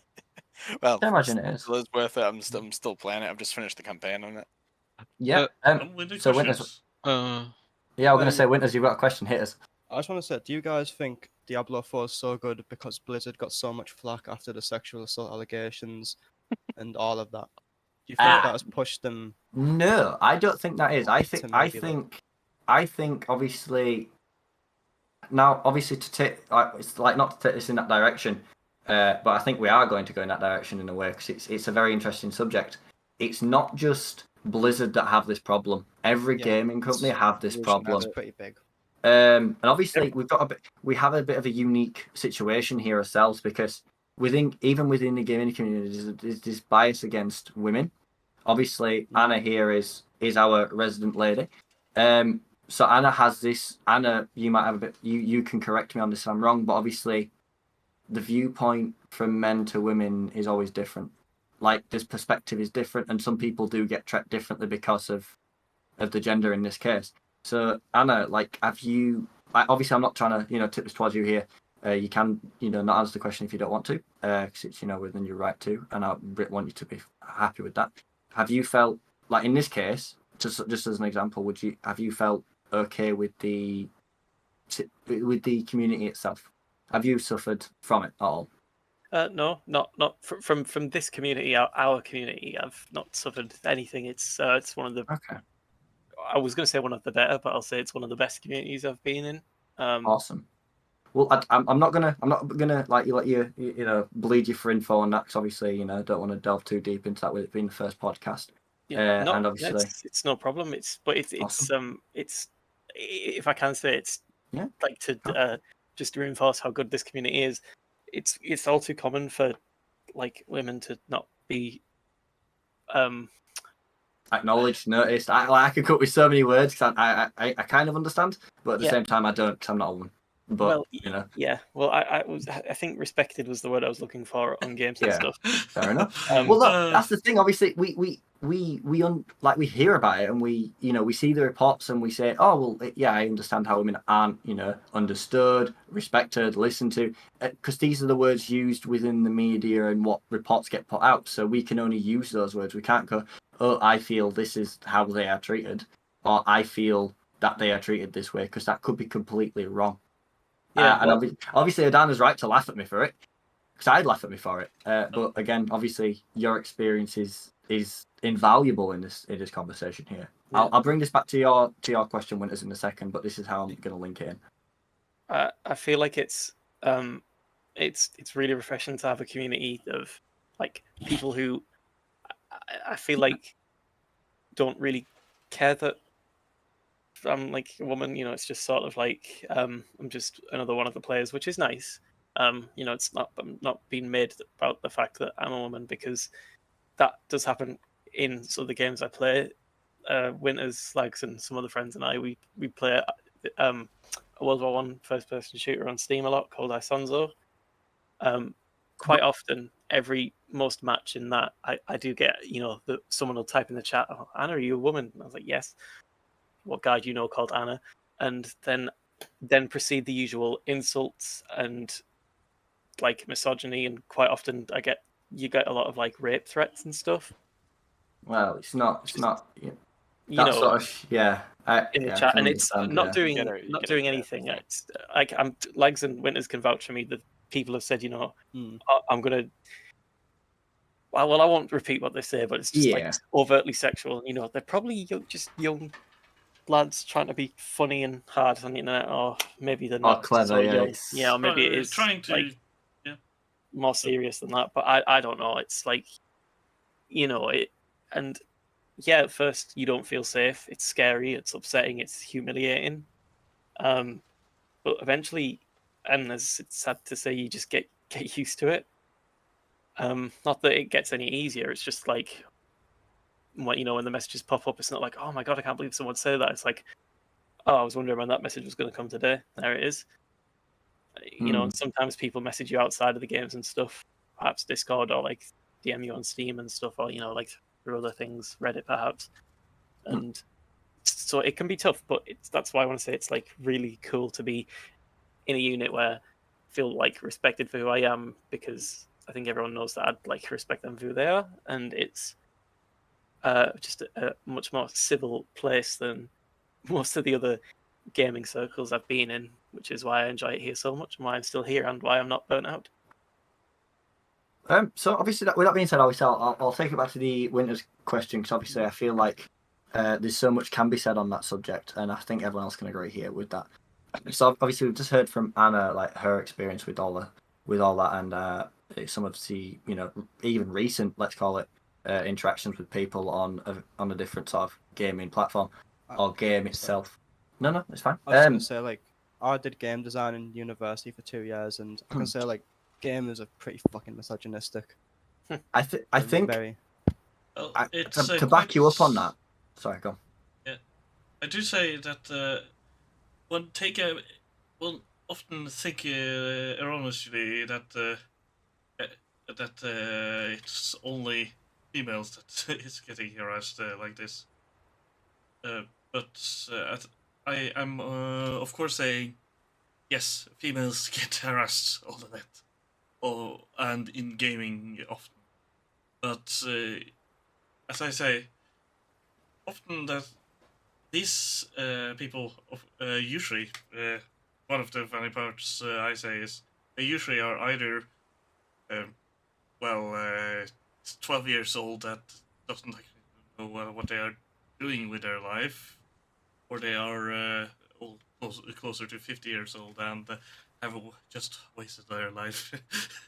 So, but yeah, and I say they usually actually have a lot of insults to me too. I mean, normal person, and yeah, quite usually the kill yourself is a banger. Oh yeah, that's the hot one right now. I think obviously with like generational, obviously as things have changed in the past, let's say 20 years within gaming, obviously with the introduction of smart technology, from going from plug-in handhelds to consoles with wireless controls and advanced PC setups and advanced gaming. Even looking at virtual reality now, obviously it started out as typically a very boyish thing. It was all advertised for boys in terms of blue for boys, pink for girls, and even back then, girls weren't marketing. Obviously, with a big perspective on this, marketing targeted boys because it was more of a boy thing, and obviously now it's becoming there is no gender. I've never looked at Fortnite and gone, oh, that's clearly for girls, or that's clearly for boys, because it isn't. It's for everybody. It's an all inclusive subject. It's like a lot of things are in life. You look at them and go, could understand a man doing it, but at the same time, women can do it too. There's no reason they can't. And obviously, when it comes to companies specifically, like with Winter's question, I think a lot of it is the boys' club hasn't realised it's not a boys' club, and that's where the problems are coming in. Like the men are thinking, obviously, especially the higher up men, because they're all older men. They've been in the industry a lot longer than anybody else. They were there when the companies were first made, so they're veterans. They think they can get away with casual insults or, overly sexual remarks, or even in some occasions, SA, sexual assault. For those who don't know what that means, I'm assuming everyone does. But no worries, my friend. Thank you for coming, by the way, Winters. We've really appreciated you coming on. No what's this next question then? I just want to say, I think the industry is getting better now. There was a game called BattleBit that came out that was made by Oh yeah, and that is, I think that's really going to turn things around because people are really loving that game. Yeah, you've actually positively fucking reviewed it on Steam. Yeah, it's the that's first like, game. Never do that. It's the first game I've liked. Wow.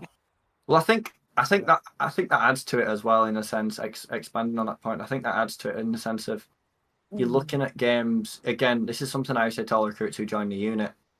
Just a quick relation back to us. I always say, without them, when I'm telling them about the unit itself, a suggestion feedback goes a long way to improvement. So if no one says anything, we're never going to get anywhere.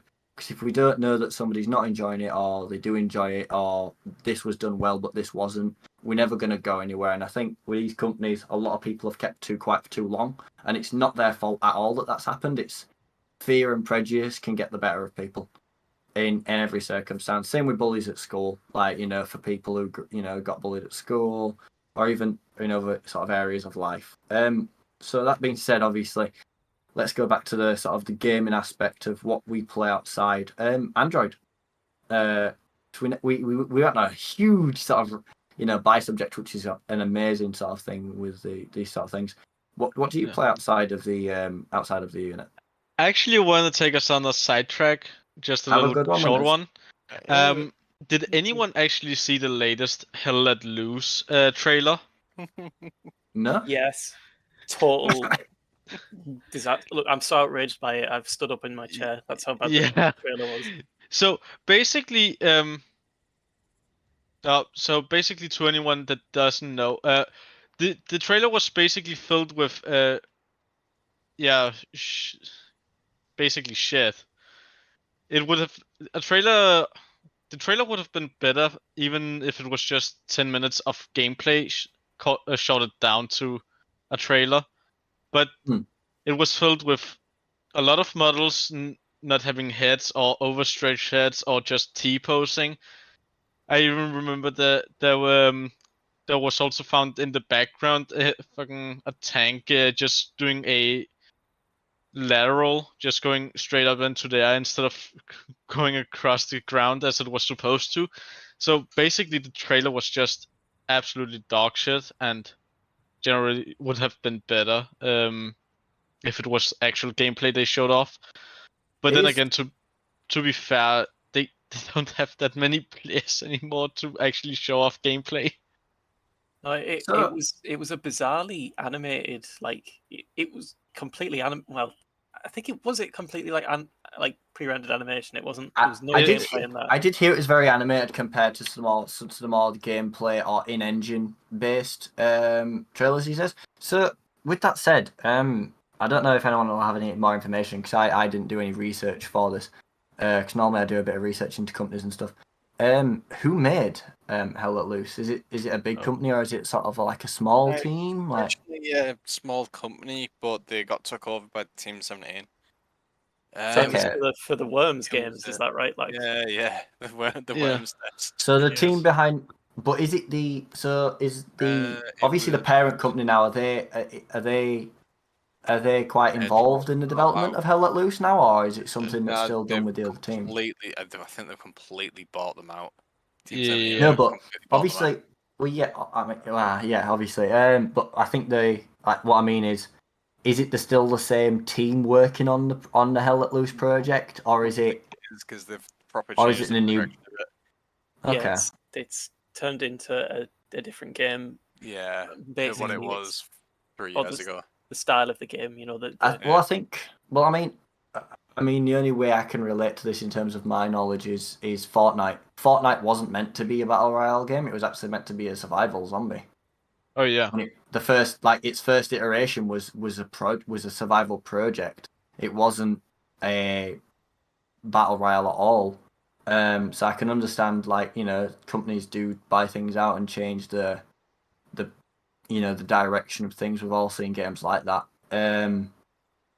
With that being said, is that something do you think we'll see a lot more of in the future? Obviously, with Microsoft buying a lot of companies out, is that something that? What does everyone think?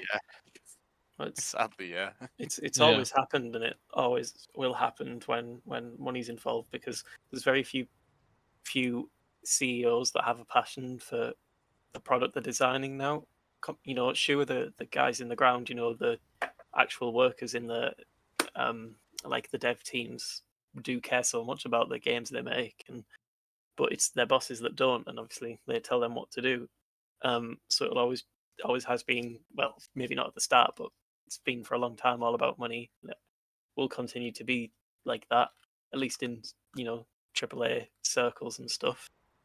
So it's not surprising that this has happened, but it's a shame that it's happened to what people saw as like a great up and coming game that could like turn things around, as Winters said, for games of that genre, and that niche. and I expect it will happen a lot more, as you Yeah. say. So, obviously going forward, we've just talked about, two very controversial subjects in the gaming community so far, and very popular ones at that, in the sense of they are heavily looked at right now. Adana, what sort of game crumbles your pie? What's the slice that you like to play? It is a very variety, but somewhat of a strategy games is one of my core areas. So if you want examples, this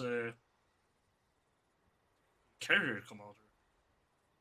It is Ah, a niche I've game. I've played that, like, as in Carrier Commander, the Bohemia Interactive game, like, that was made Yeah, you mean yonks ago. you mean Gaia Mission. Yeah, Yes. I mean Gaia Mission. Yeah, I've completed that on Xbox 360. My God, I haven't heard anybody else talk about that. Okay, that's a Oh, very niche game. yeah. So Okay. Microsoft made the first one, and then of course Bohemia Interactive actually made the second one in a sense, or the middle one. And now, many years later, they made Carrier Commander 2. And there is no many that maybe watched people like Remy might have seen a short clip of this, because it is just Carrier Commander is just an interesting game because of just how much you can do, and just the control you have of everything. The only thing you don't have is a gun yourself, but you are controlling drones, and you are controlling your ship that you are traveling around, and your supply routes. And it it is interesting, to say the least, because not a not a single game is of course equal as the same, but you have of course certain things that you can do that is quite. You can have a standard way of operating, but it will not be the same because it can throw you curveballs. For example, when I'm playing alone, I'm not always at the helm, and suddenly, well, this happened today. Funny enough, suddenly you have driven a little too close to one of the capturing islands, and well, there was a boat there just waiting for you. I told you, just shoot them. Yeah. So obviously, that we've like, with that sort of said, obviously that's a long history of games, all related by by a name, Carrier Command. So that being said, that's a very unique history in terms of gaming from a very long time ago. Oh yeah. And so that being said, we'll go around to lags now. Do you play similar older games, or are you more of a more modern fan? What's your take? Where do you stand on current sort of games and stuff? Oh, it's a bit of a fucking mix, really. Well, hit us with your average type. What would you play on the off? Well, I've been playing a lot of fucking City Skylines at the moment. Just You know what? The only game got that's back not really into it, controversial. You had to doing pick a fucking normal game, didn't you? it. Yeah, Um, pretty much. The only mine normal isn't person here. controversial. No. Sometimes been playing fucking sim racing, like Assetto Corsa and that. Some flight sims as well, like IL2. Just when I can. Fucking VR, and it's really fucking weird. I mean, so obviously, like, within ourselves, obviously, there's a lot of variety there that we're all liking to play. Obviously, from everything from first person shooters to strategies to simulation games. Obviously, City Skylines itself isn't a greatly graphics based simulator, but it is a very dynamic one. If I'm thinking about it, because I've played it at a basic level, but without the sort of paid DLC. I don't think DLC is like it's been practically vanilla with just like a few like graphical mods onto it. I mean, sorry, what were you gonna say? Yeah, you said they're not very visual, but yeah, I know that the City Skylines, the first one isn't very visual. But have you seen the second one? Oh, They the decide- new one that's gonna be coming out. It looks fucking class. Yeah, Visual wise. I have seen odd screenshots and snaps here and there, so but I'm interested to see what's coming. Obviously, we've seen referring back to Starfield, how they look, and we see how some other games coming out look, like City Skylines 2. We've even got games like, I don't really know where to go, because I've got games like GTA 6 coming out, relatively soon. All with very different graphical looks, but all very new.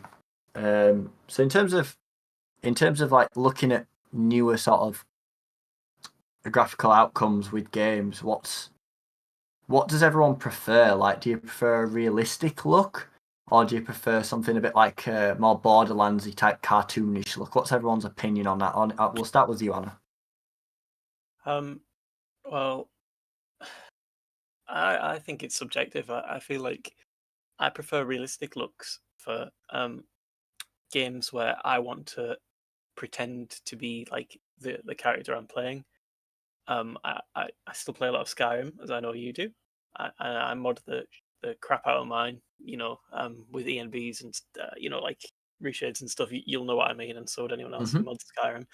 To get it looking as realistic as possible, and I'm playing first person because I like to role play that person's me. I like to feel like I'm in that world and stuff.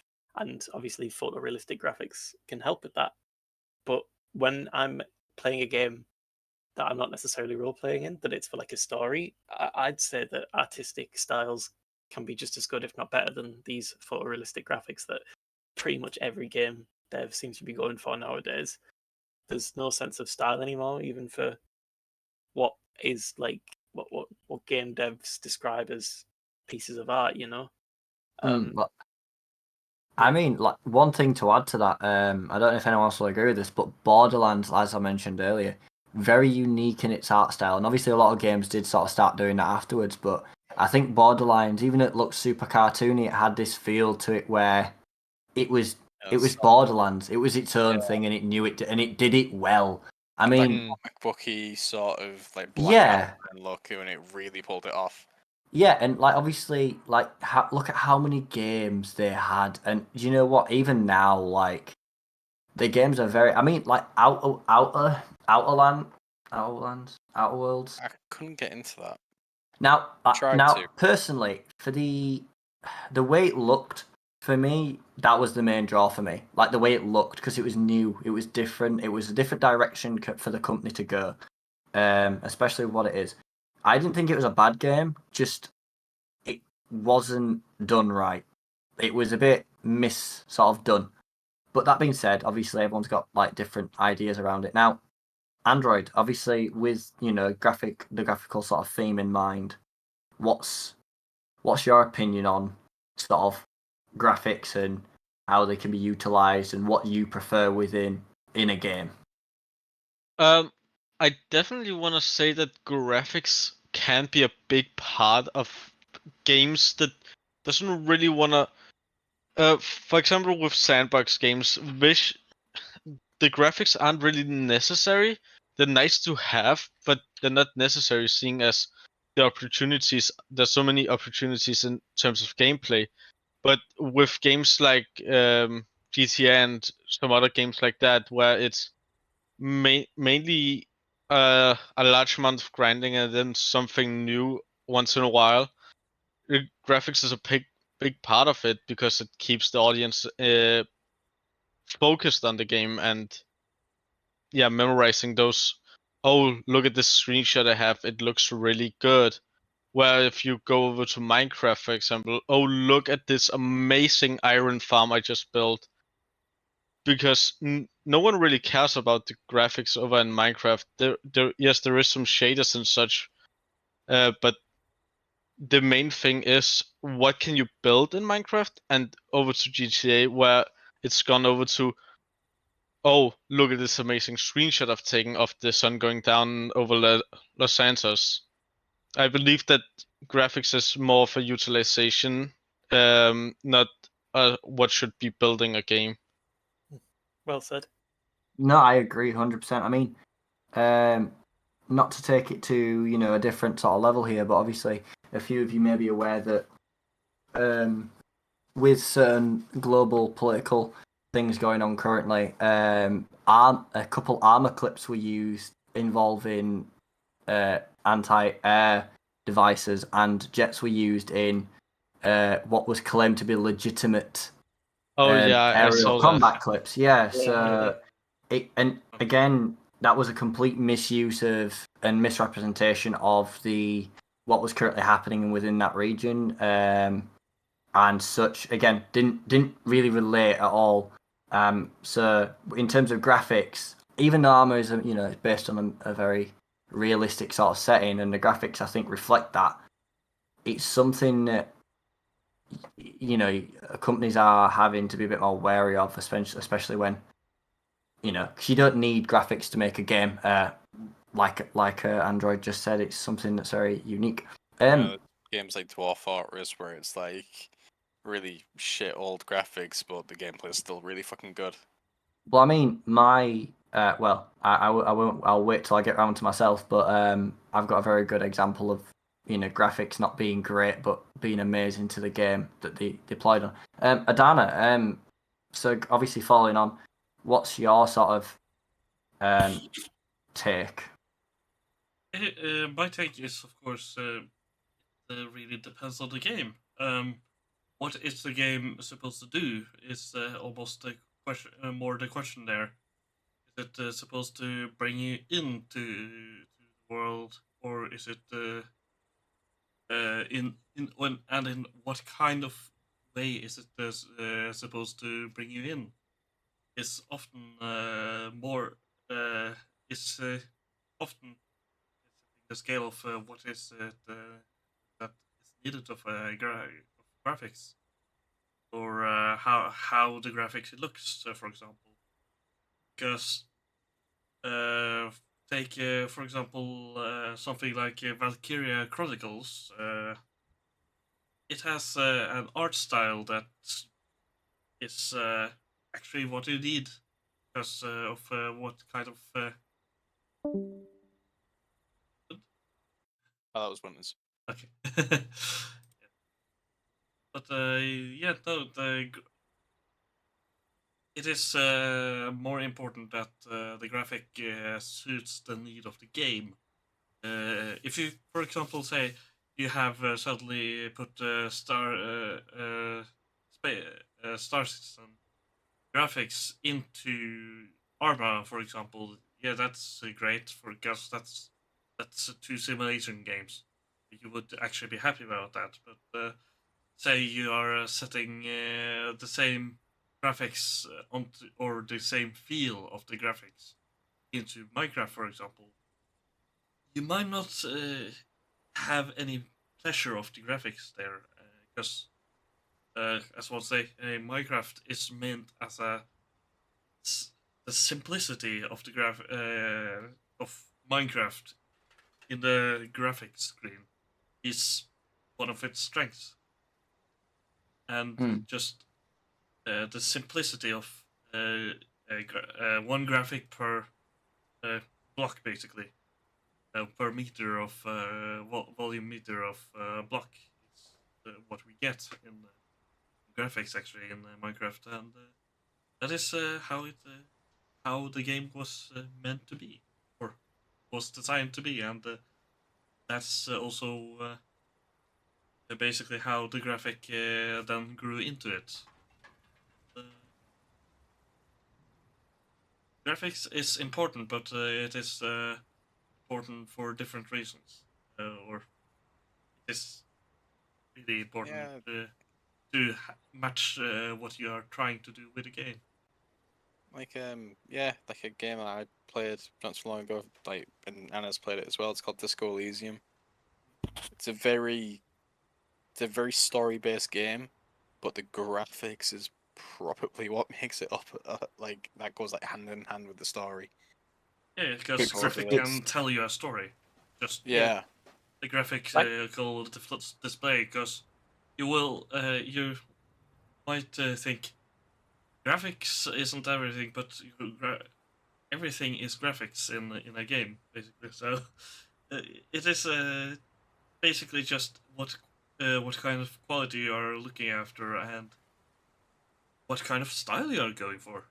It is also, of course, what is possible in this world, in the current time, and such that also always come into mind. But if you want to make certain things, you know that to a certain degree you need to you know basically what you can make in today's game, basically, because the graphics set some limits to you, but yeah, that is how. But yeah, that's my opinion about that.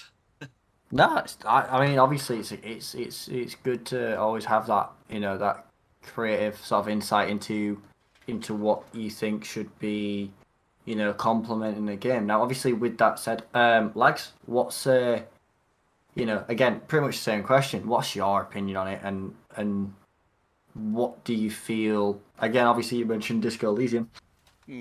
Is there any other opinions that you think are important to the subject, or that you even disagree with in some ways? well, just like what graphics in games in general. Just in general, yeah. I mean, obviously, Be a right lot of back. people. No worries. A lot of companies and things feel it's important, but a lot of the community in some instances are saying it's not. Like, what's your Really take just on it? depending on what it is. Like a story-based game, graphics can be like it helps tell the story. Like I said with Disco Elysium, it's like again, it's a very story-driven game, kind of linear, because you can go about it in different ways. But in the day, you're using that to like tell a story, and there's like bits where like, for example, you're playing as a detective, sheriff, and you're basically trying to solve this case, and you take a picture. There's like one scene where you take a picture of a body, and it pops up, and it's like goes into very particular detail about each part of it. And obviously you got the picture to go along with that, and it's almost like a painting. I don't know how else I can really describe it. Like it's a very specific art style, but it plays it off really fucking well. And that's part of where graphics really comes into play. But other games like, for example, Dwarf Fortress, it's a very old game, and it was literally played with fucking just a bunch of different fucking letters on the screen. You don't always need graphics in that case. Like you can put different sprites and all that on it and have it as different as you want. Same with like RimWorld, it's not really that important. I think the But, general consensus that we're yeah. sort of talking is Very graphics don't make the game, but they add to it. Yeah. Yeah. And when you it's obviously it's a bit of an older engine. Like the graphics are good on this, but it's not like 100%. Like you can look at the build and be like, oh yeah, that's copied and pasted all over the place. But again, it doesn't really matter. No, it doesn't. I mean, like, Yeah. a great example is like, things like Little Nightmares. It looks a tad realistic, but it's not, because it's always done at a 2D angle. And obviously it's Little part Nightmares of the is like story, yeah. half D in it, like it's Yeah. not 2D, but you got like that 3D feel to it. Yeah, and you see it from a very linear perspective. However, when my example of where I would say the graphics add to the game is Valheim. It's a pixel game, and yet it creates the atmosphere within the game, because it's a game I'm currently going on a playthrough through. It adds to it, like the way the it looks. You can create a lot of look, all the mobs. yeah. It's even Yeah, though they're very with pixelated, tree- it adds. yeah, it's the art style. Like it pulls it off well. Oh, it does, and it was a So, very. It's not necessarily like hyper realistic, but it's got that own feel to like where your character's face isn't like full in detail. It's more like I don't know. It's like It's a unique. weird, It's a weird like Spider-Man PS2 sort of face, but modernized. That's and the I best way think I can put it. I think for a lot of people, even though that wasn't like the idea of the game for it to be pixelated, I think that's what attracted a lot of people, because it was very old feely retro, and a lot of people just felt attracted towards it. I mean, I did for that reason it was, alone. Like, weirdly like smooth and like kind. yeah, it Yeah. it gave you a warm feeling. So obviously, going forward, like it's the gaming industry's ever changing, and a lot now, especially we're getting more and more games with the feeling of like indie developer or small studios releasing games, and games that are becoming like real big hits straight off the bat.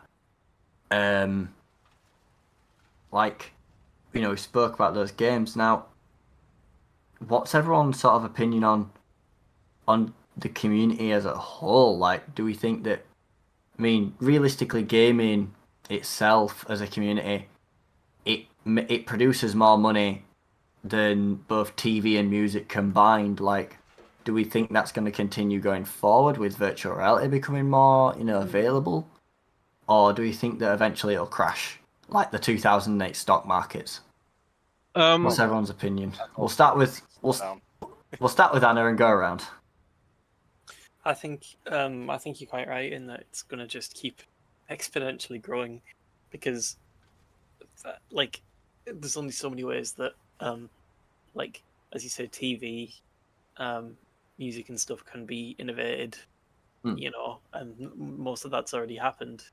But I feel like with gaming, it can just keep going, and that because it's an interactive experience, and obviously the way you can interact and the type of interactions you can do with games are going to keep changing and getting better and stuff. And I feel like 100%. and that's going to increase the sort of the audience range from perhaps increase the age range who play it, increase the social position of people who play it.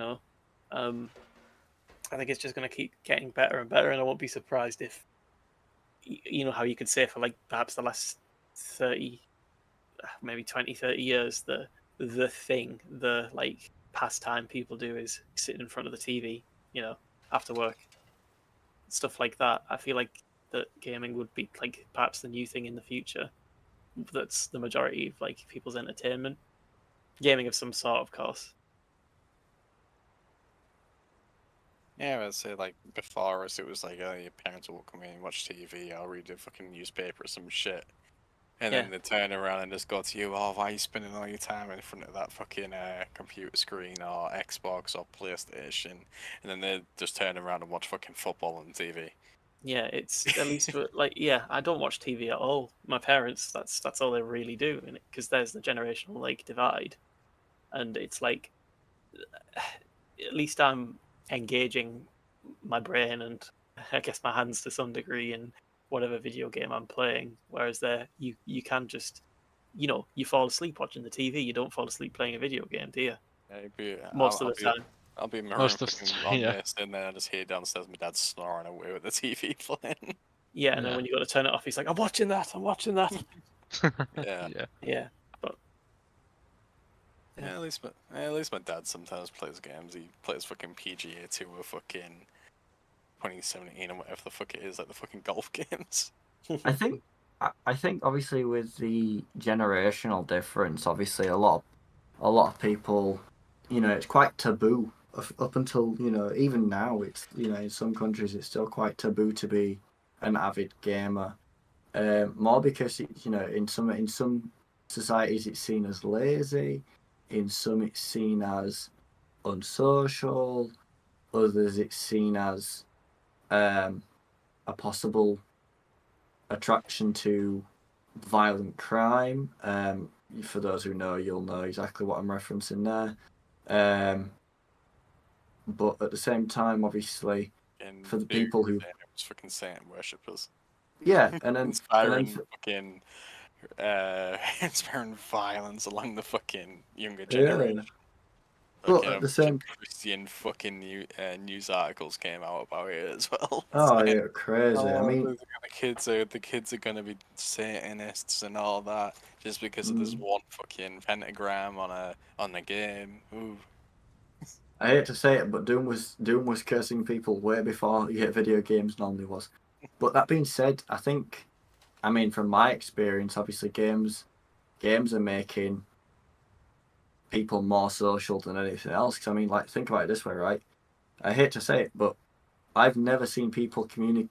I've never seen people communicate better than when they're playing a game that's a coordination based, Yeah. or when they're defeating a boss on a game. Like, because like I hate to say it, but that shit takes skill. You can't just like be silent on it, whilst communicating. Like, let's be honest, esports players, none of them are quiet in a sense. They all communicate with the team, and Guy on your left who's coming in. Fucking yeah, bear exactly. Yeah, exactly. Like, and obviously we know, I was playing armor. 1 second, and yeah. Sorry, Andrew, you got me there. With that, it really changes the sort of view from my perspective anyway. Because like I think, like, let's be honest, we've started, like, the US military, especially in this example, they've started using people who are very technologically savvy, and even some people that are avid gamers to control drones. I mean, don't get me wrong, they are trained as military personnel, but they are also very aware of the technology that they're using, because it's very similar to the simulators we play as gamers. So Android, you had a bit of a question for us. What's the question? I didn't see it in chat, but I can't remember it off the top of my head. No. Games. Yeah, First come across them.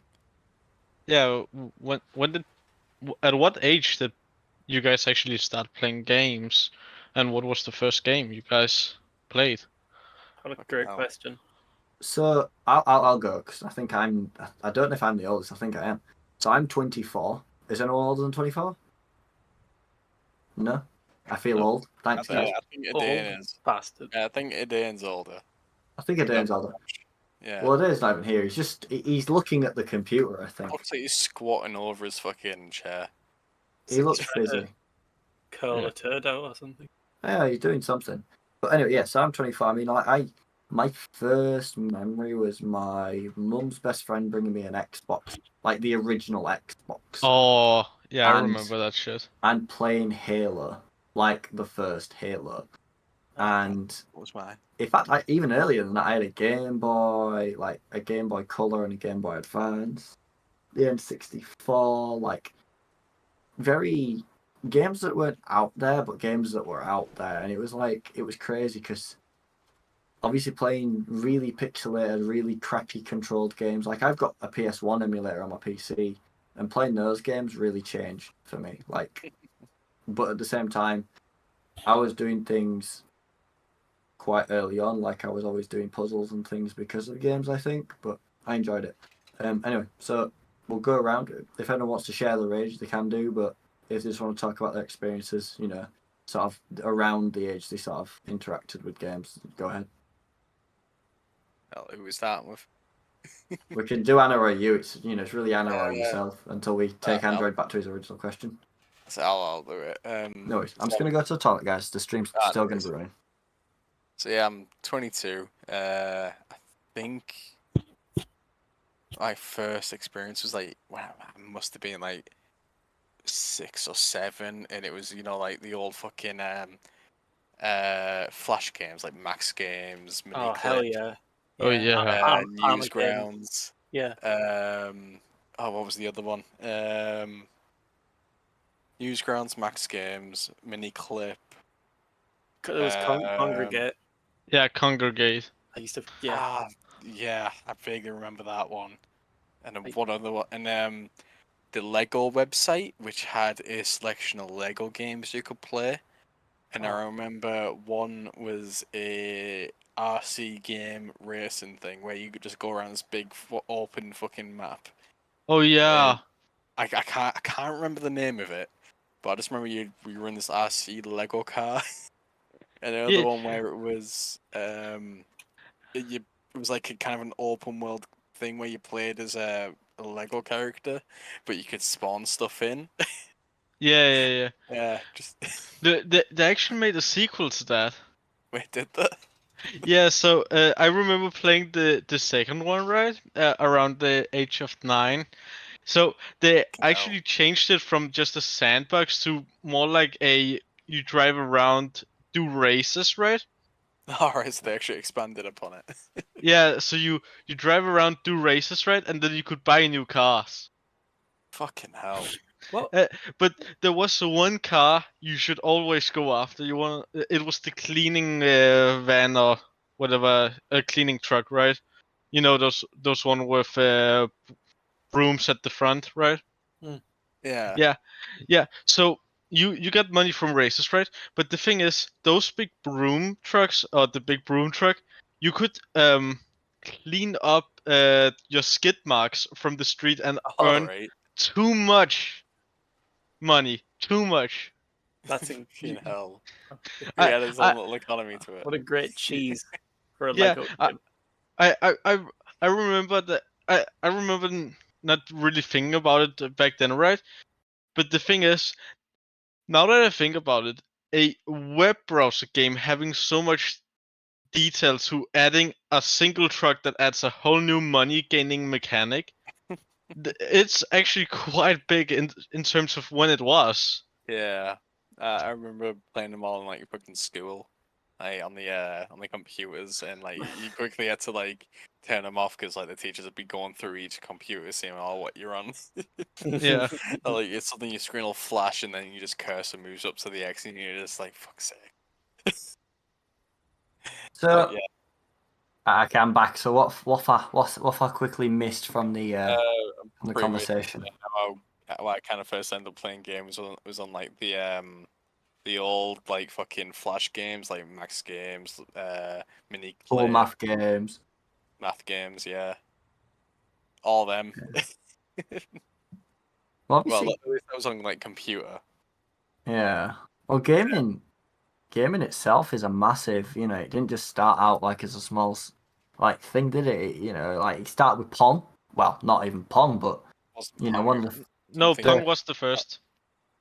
Well, I think the first official one, but there was like there was a few couple before Pong, but it wasn't like a thing back then. It was like now you couldn't just we could make an indie game tonight and like release it and it'd be a game.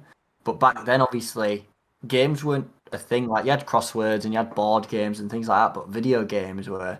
Pong was the first official, but I think there were one or two that were around but not official. Oh. Say that again, sorry. There was a tic-tac-toe one. Which one?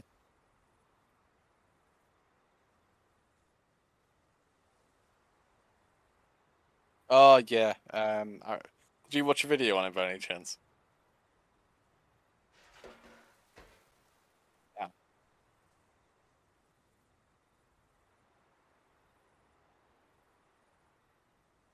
Fair. Yeah, Well- there's quite a few which were done like ages ago. Like there's like one which was like a massive diode machine that just like was like lights that just flashed up, and you had to interact with them.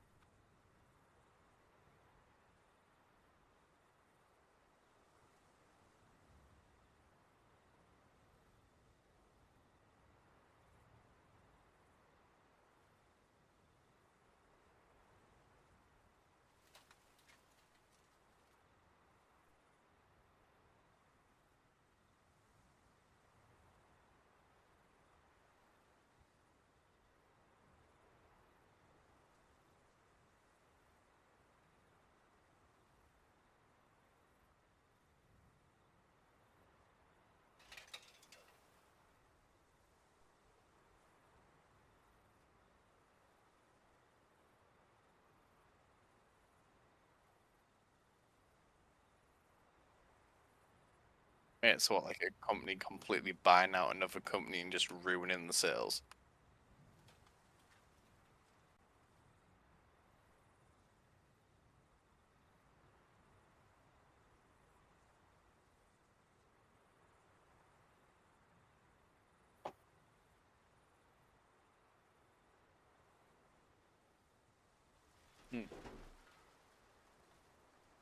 Oh yeah, I remember that, bro.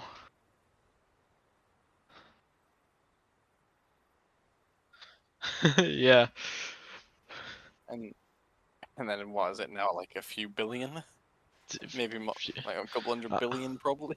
I would say I. Oh.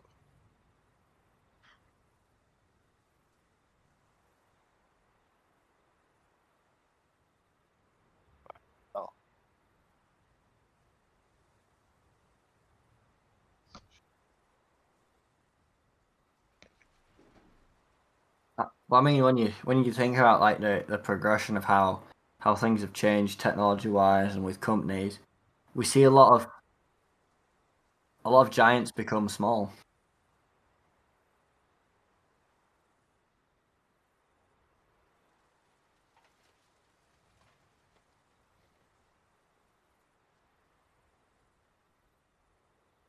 Oh yeah. Mm. Hmm?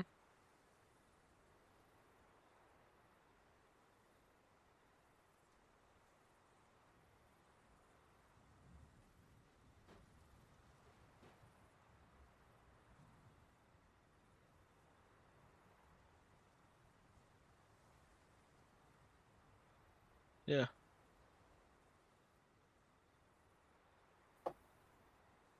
Yeah, I didn't know that.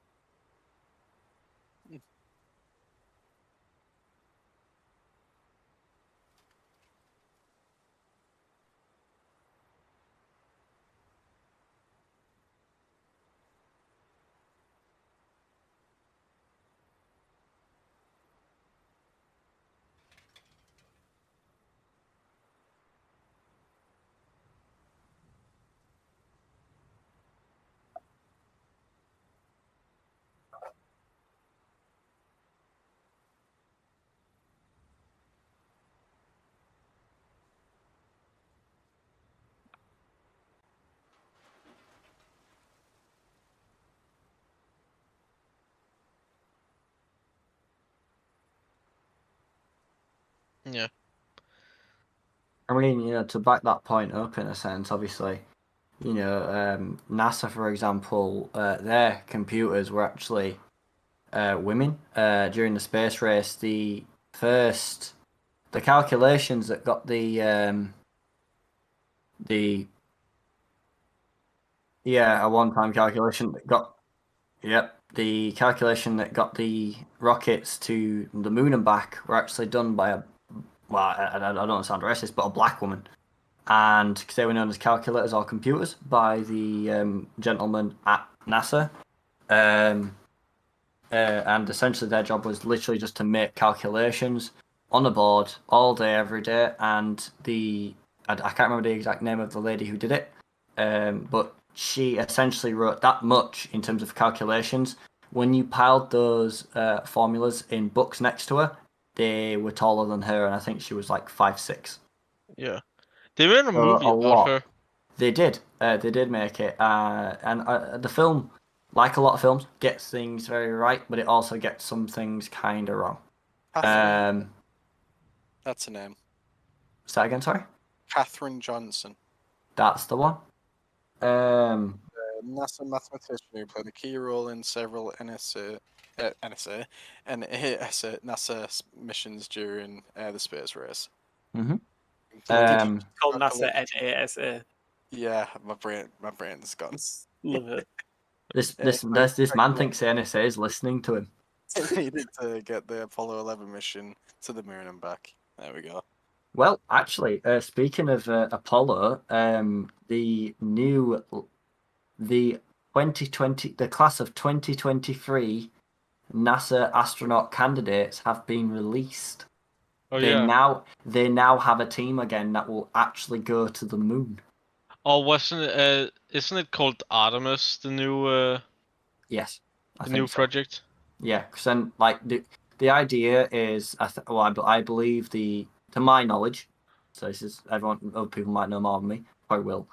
The idea is to make a base on the moon and in orbit of the moon to then help travel to Mars in terms of like projectile and slingshotting and stuff. Yeah, I think that's the idea for quicker travel. So the first mission is gonna be on just having or building a habitat on the moon's surface. I think they're supposed to live in that habitat for a week and then go back.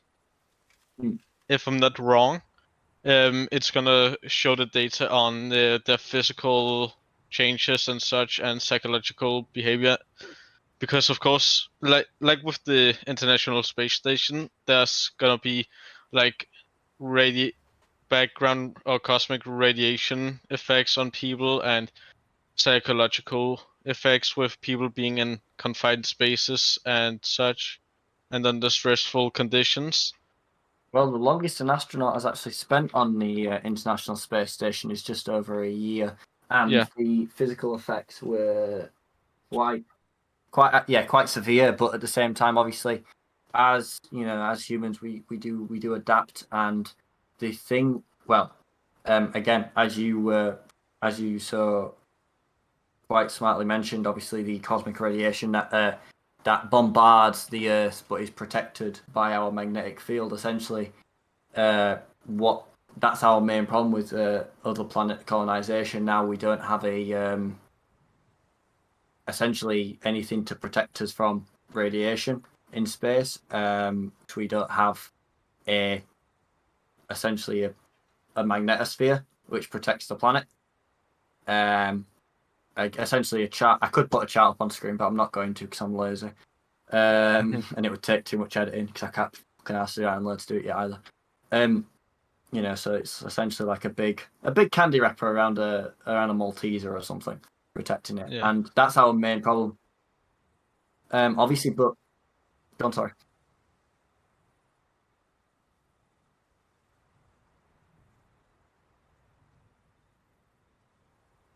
Yeah.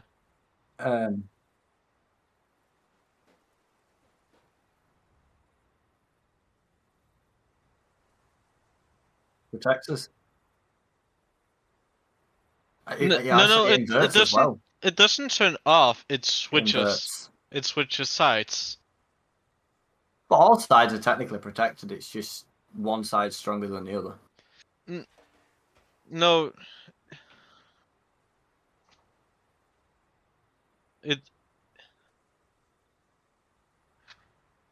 Yeah, so basically the poles switch side, which can take a few decades. But when it happens on Earth, we'll probably, if it's within the next 100 years, we'll probably see a mass extinction event for all of Earth. I don't think that. I think humans will be fine. We'll probably kill ourselves off before then. But I mean, yeah. Yeah, exactly. I mean, well, I know Elon Musk is. I know he's wanting to have a team land on Mars by 2035. I know he's wanting to sort of get people up there and sort of get a base done.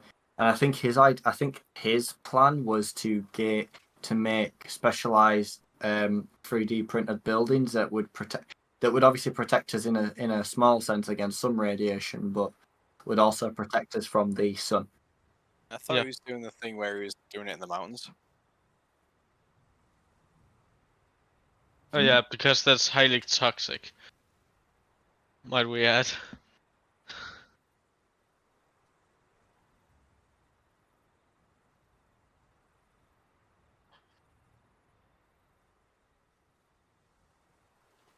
Yeah. That is also why it's been debated if most colonies is gonna be robot controlled on the outside with human pilots controlling from like drones and such, because the dangers of having small particles of, let's say, Mars dust in the fragile construction that is space habitats, that could be catastrophic. Yeah, it's just the rate of death. I mean,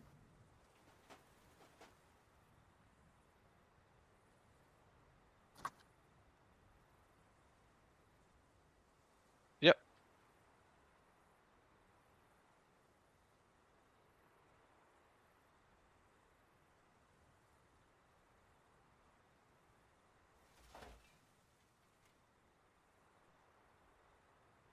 Yep.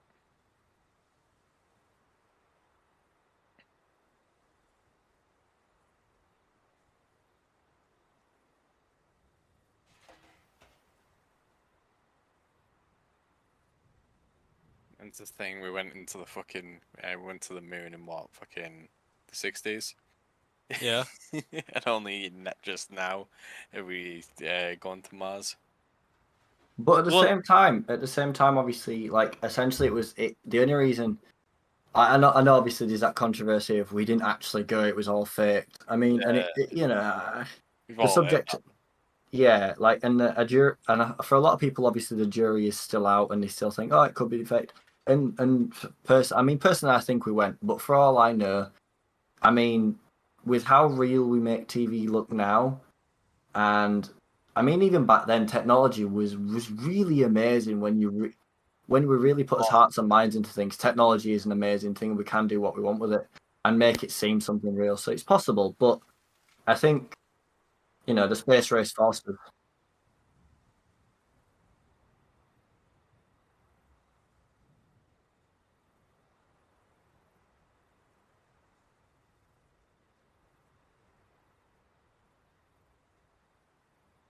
Yeah. It would have been, yeah, 100%. Yeah. Yeah. As I then said, the light source. So the thing with the light source was that it was because the sun is so far away, and it actually created parallel lines or shadows instead of what we would see today with like big studio lights. It's actually a cone type of what's it called, cone type shadow fade. Mm.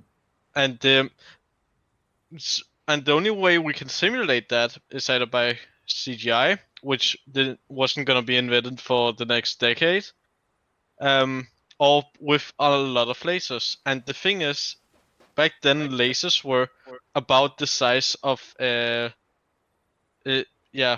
about the size of a car engine, and they were all red. So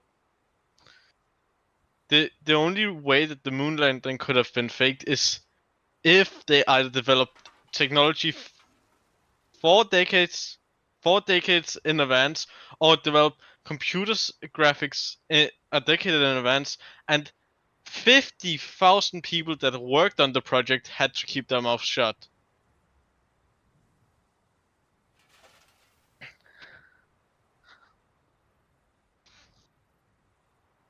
There's that Yeah. little thing with a flag as well.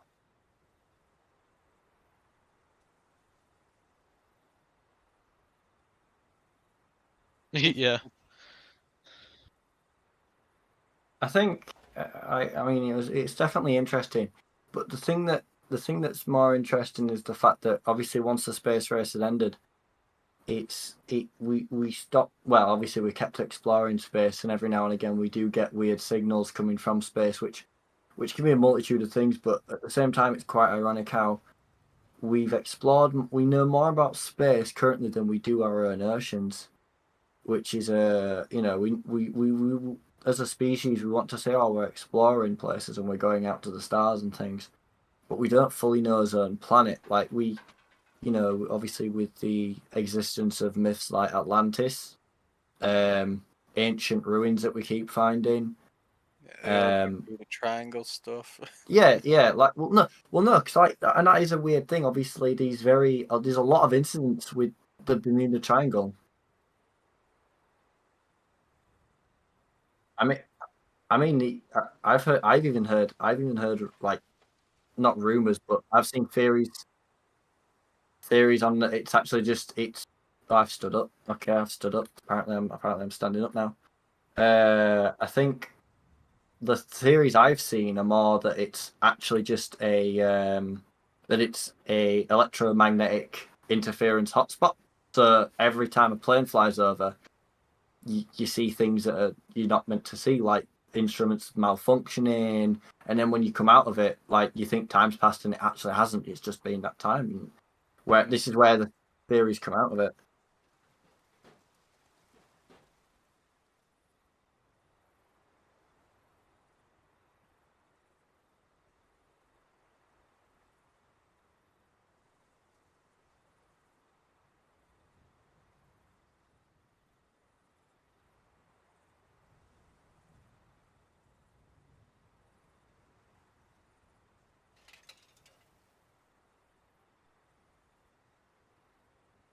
Hmm.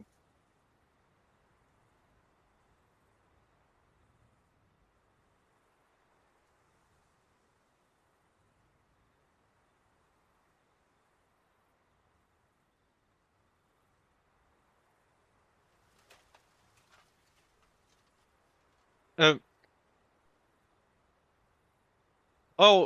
also another thing that could also be causing it is the many underwater cliffs that is in the Bermudas. Yeah, the,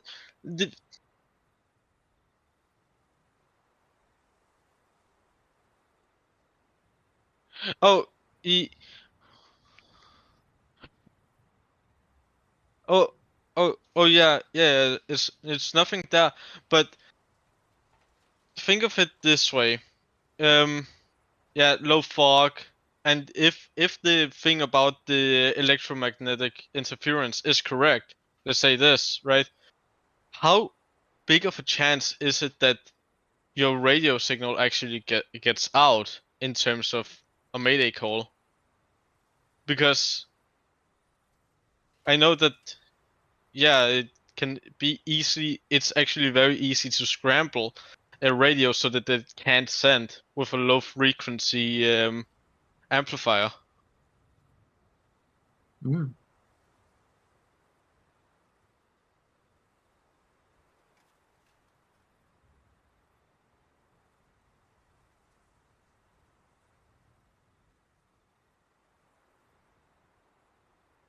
Oh yeah.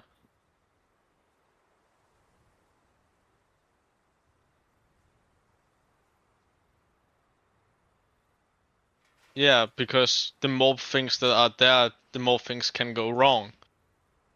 Yeah, it's a chance of it, isn't it? Yeah. Well, I think the more you do something, obviously, the more likely there's something to go wrong. I mean, obviously, we know that look at submarine technology. Obviously, with the recent disaster of the exploration company that goes down and sees the Titanic. Was it the Titan? Yeah, So Titan. it's the Titan one, and we, essentially, it imploded. As news has just come out. Yeah. So how And long? 4 days? 4 days. So apparently it was on Sunday well, here it was Sunday evening. There it was probably Saturday. I don't know, some kind of not nighttime there. Yeah. And yeah, so they went and then they disappeared rather quickly because it was only an 8-hour voyage, or meant to be. Then they disappeared, and they were said to have 72 hours oxygen on board, and they'd heard tapping or something. However, it's the ocean floor, so you can, the ocean makes its own sounds. It could have been debris falling. Yeah, exactly. So,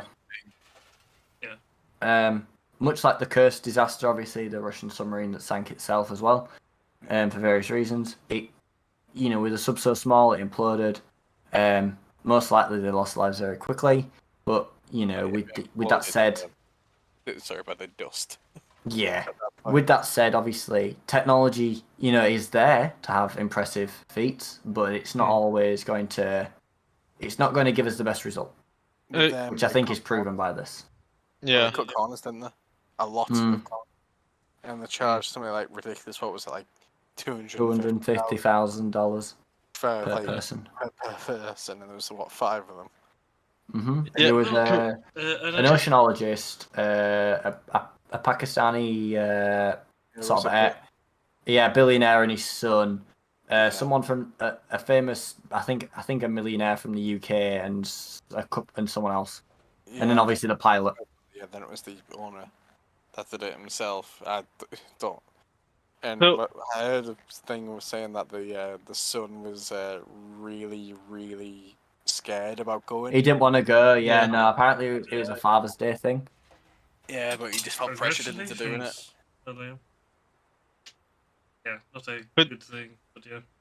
Yeah, we also found out that most of the ship was made out of carbon fiber, not titanium as traditional submarines are made of, because they handle well under pressure, which carbon fiber doesn't. It has a lot of tension, stress, or can hold a lot of tension stress, but it's not good on when it's under pressure. So a submarine that can't really hold to more than most depths of the sea, going down to deep sea in depth, is catastrophic for it. I mean, well, it's something that's a super interesting subject, because obviously, we've all. I mean, I don't know for anyone here who's like, a bit of a mystery fanatic. I mean, I'd love to, sit down and watch a 3-hour documentary on the Mariana Trench. It's just some weird. And obviously everyone's got their own quirks and things. A lot of the time, it's, I no would mystery. too. But on that subject, on the subject of like things that we'd like to watch, because obviously we've said we don't watch TV because traditional TV is a bit crap or a bit dull, let's say. Anna, we'll start with yourself. What's your go-to when you want to watch something? Like, what pushes those buttons? Anna's muted herself. She's talking to us, but she doesn't know. Usually it's like quite often just YouTube. All sorts of videos on YouTube. Educational ones to not educational ones is generally what I watch. But I do like to watch a good like series now and then. On demand, on something like Netflix or like Amazon Prime. And that's whenever I'm just have my limited free time. I'll be doing some of that usually. Sounds interesting. So going forward, obviously, Android. Like, what's your go-to sort of series or subject that you like to watch when when on the free time? So, I usually just watch some educational or science videos on YouTube, mostly. Maybe Um, Vsauce. No, you can't actually, go wrong with actually, I haven't watched Vsauce. Hi, Michael from Vsauce here, and today we're going to talk about bubbles. What are bubbles? Yeah.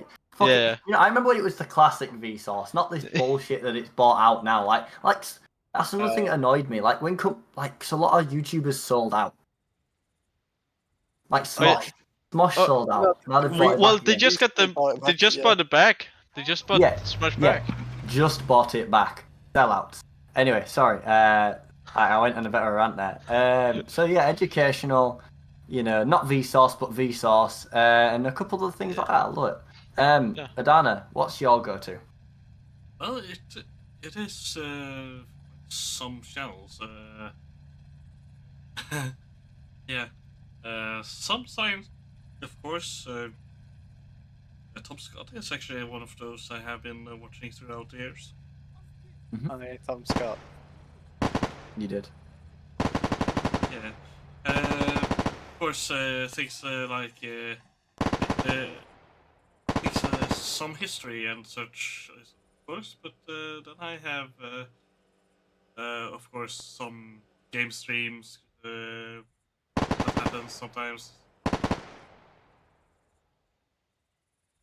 Maybe a movie once or twice, once in a blue moon, one can say. Then, for example, one thing that was interesting to me is why did we actually stop going to the moon and such? And the reason is actually the shuttles. know, those things that we have continuing doing for years. That is actually what stopped the moon, stopped us from actually continuing the landings and such. It's quite an interesting story about that. All right.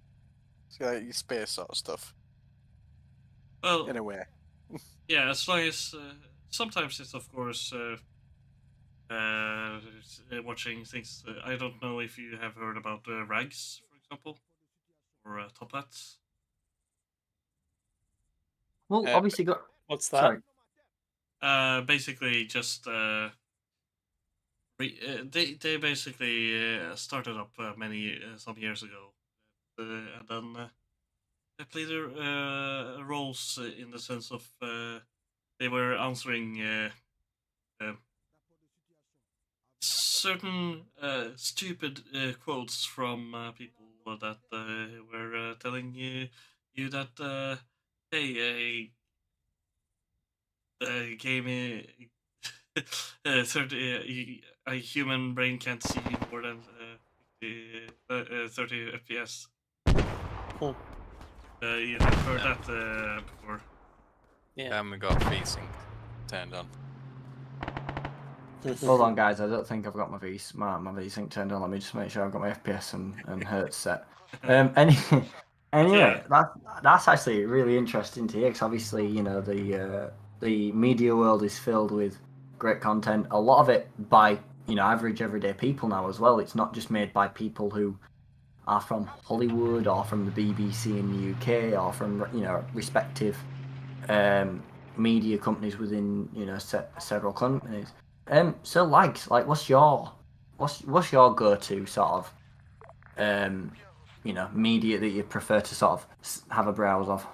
It's usually like a mix of like YouTube or just like streaming stuff. But say YouTube, like stuff like you know, like Demolition Ranch and stuff like that, or documentary ones where it's like Ahoy or Let Me Know, where you just they go on about just different topics like supernatural stuff or just video game history and stuff like that as well. Hmm. Watching some like CoffeeZilla as well, where it was like crypto stuff. Hmm. And he's going around like debunking like $50 million fucking schemes where like they've just fucked over hundreds of people out of millions. Well, I mean, well, obviously you guys may or may not have heard about this. That did actually turn into a bit of a crypto scheme as well. So there was a game called Chronicles of Illyria. Alright. Essentially, at the start, it was like a bit of a medieval fantasy type thing. It was crowdfunded. It got a lot of money behind it, a good couple million. And essentially, what happened was the project crumbled. The dev the main guy laid everybody off during COVID. Shut down the studio. Then when he got a lawsuit against him, he changed his mind. He then told everybody he was releasing a cryptocurrency with it, and it's still an ongoing sort of thing where he's you know, giving out little bits. So you know, it's an interesting sort of subject within the world of media and obviously within the world of finance, because obviously with the emergence of, you know, cryptocurrencies becoming quite a major platform within the last, you know, 15 to 20 years, especially amongst the average everyday person, it's always interesting to hear something new and different in regards to that. Now, that being said, there's a whole range of subjects we can go off or into, which is really fun. For me anyway, because I could talk shit all night. But that being said, does anyone you know, does anyone want to discuss anything that they can think of right now, or is there any sort of by subjects that we've discussed that they want to go into further detail about? Well, we didn't do the rounds on Android's question earlier on. Oh yeah, Mm, right. did we not? I apologize. We ended on lags. Yeah, like literally. We started and ended on lags. We started and then Yeah, like, went on a bit Yeah. of a fucking tangent. wait, what was the question? What was the fucking question? We've lost it. No. When did you guys first play your first game, and what was it? At what age did you guys play your first game, and what was it? Oh, I partially answered that with Halo. Yeah. Xbox at like age 4 on Halo. It was great.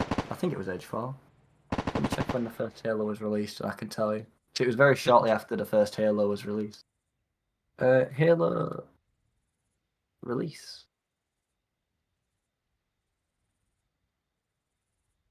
Yeah, okay, yeah, no, I was 4 because it was first Halo released on 2001, and I was born in 98. Wait, yeah. So Dana, how old are you? Are you older than 24? Or are you younger? Yes.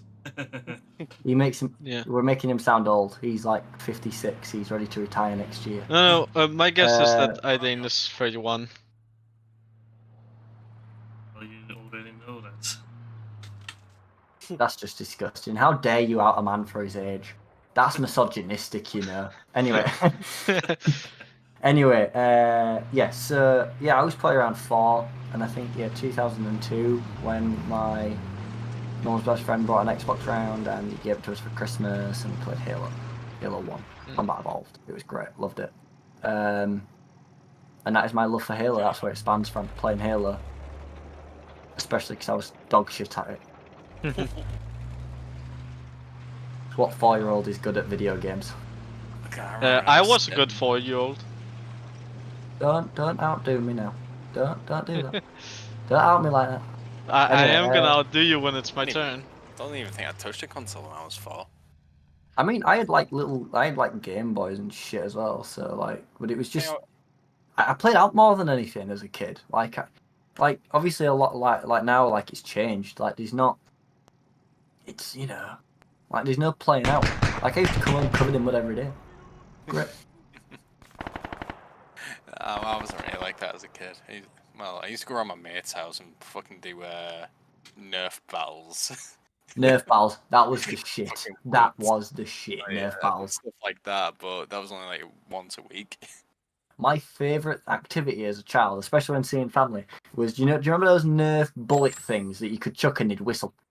Oh yeah. Yeah. So my cousins, who were like 13, 14, and 15, were obviously a lot bigger and stronger than a 6 and 7-year-old, which was me and my brother's age.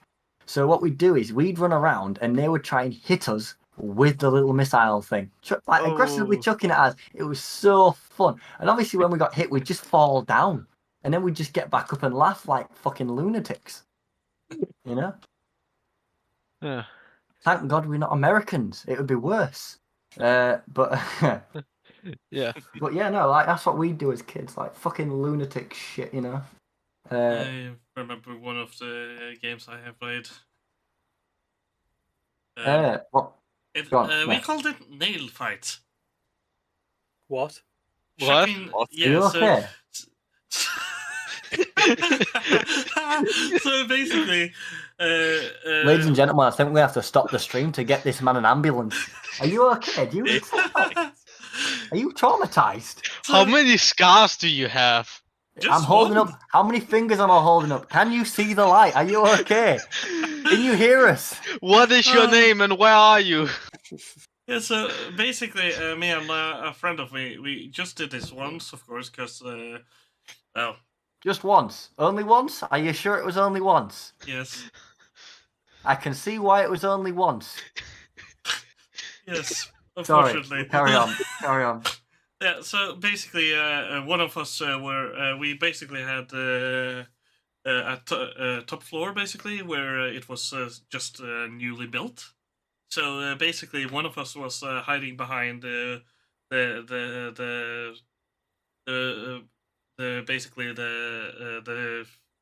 thing that you basically open up the door, basically. So the door that was in the floor. One of us was behind behind that, and the other was hiding a little further back. And then we were shocking the nails. Is that why you turned out the way you did? No, that was because well. Well, we remember what happened, what we talked about last time. That's what happened to me afterwards. Yes. Adana, what country are you from? Norway. Norway.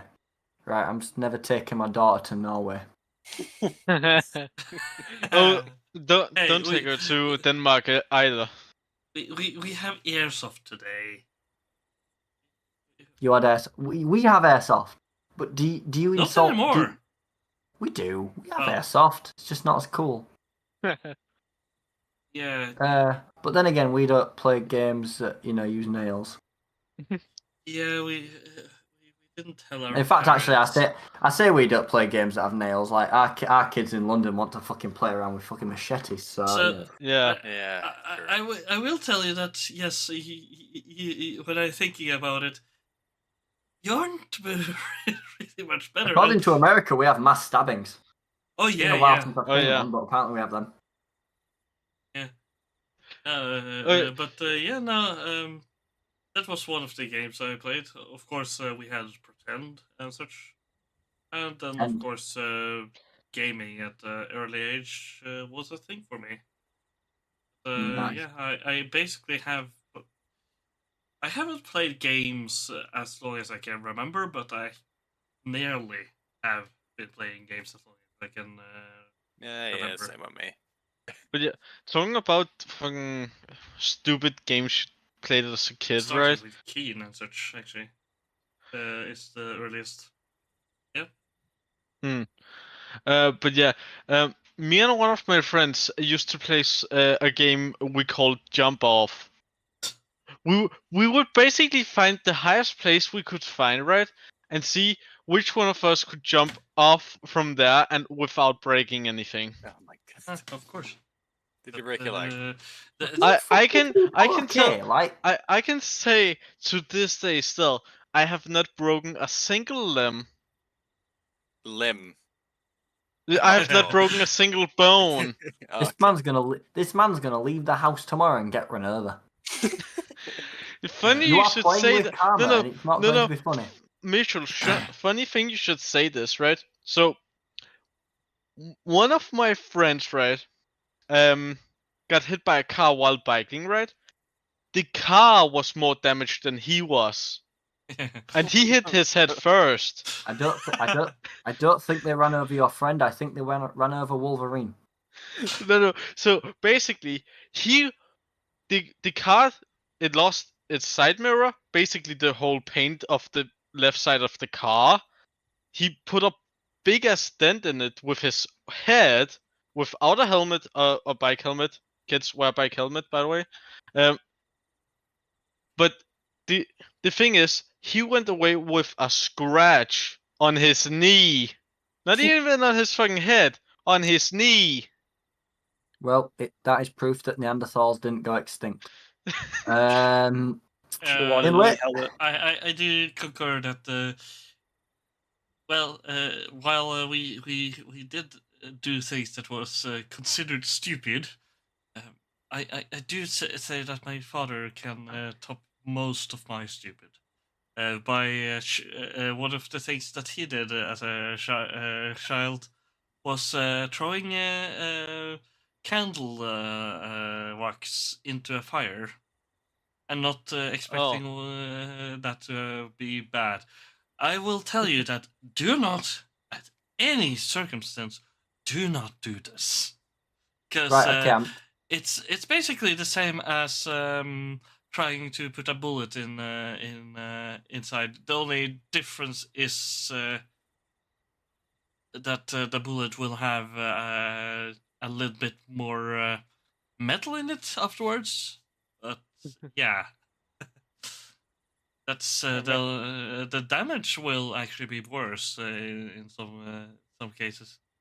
It's like saying, "Oh yeah, leave your fucking tin foil and your spoon in the microwave when you're heating your dish up." But you don't do that. Yeah, I'm just getting them some first aid because we don't know if they're going to do any stupid shit. I'm just making you have sure. placed an axe behind us. You have placed an axe behind us. What do you Well, think we're gonna do? I'm taking the fucking axe. Hang on, no, that's wood. Well, fuck the wood. We don't want the wood. We want the fucking axe. In fact, I'm taking everything metal away from you two. Like, even the soldier. I'm just gonna make the soldier move as well.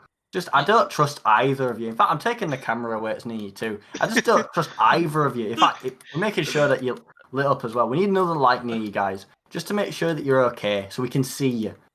We're gonna move the table back a bit as well, just to make sure that you're okay.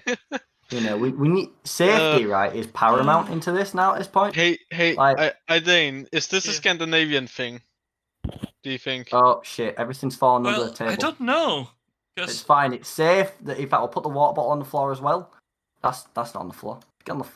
It's on the floor. It's on the floor. Sorcery, heretic. Heretic! I have heard that that I don't trust I either of don't- you. We're moving everything I away don't just so you can't fall over. understand. I'll play nails with it.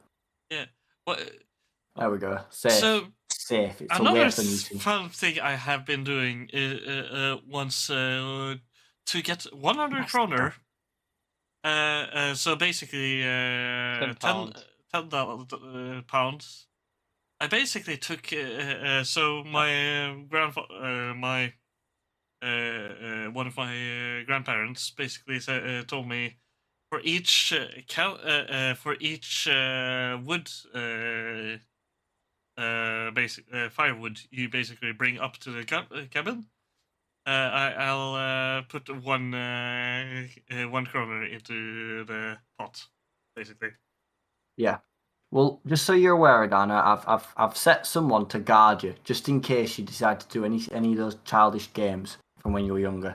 So he's there. He's ready to give you first aid. I know you two are medics, but he's there just in case. I have already killed an entire squad of people with a weasel in this stream. So hey, Yeah. you can't stop me. Insanity.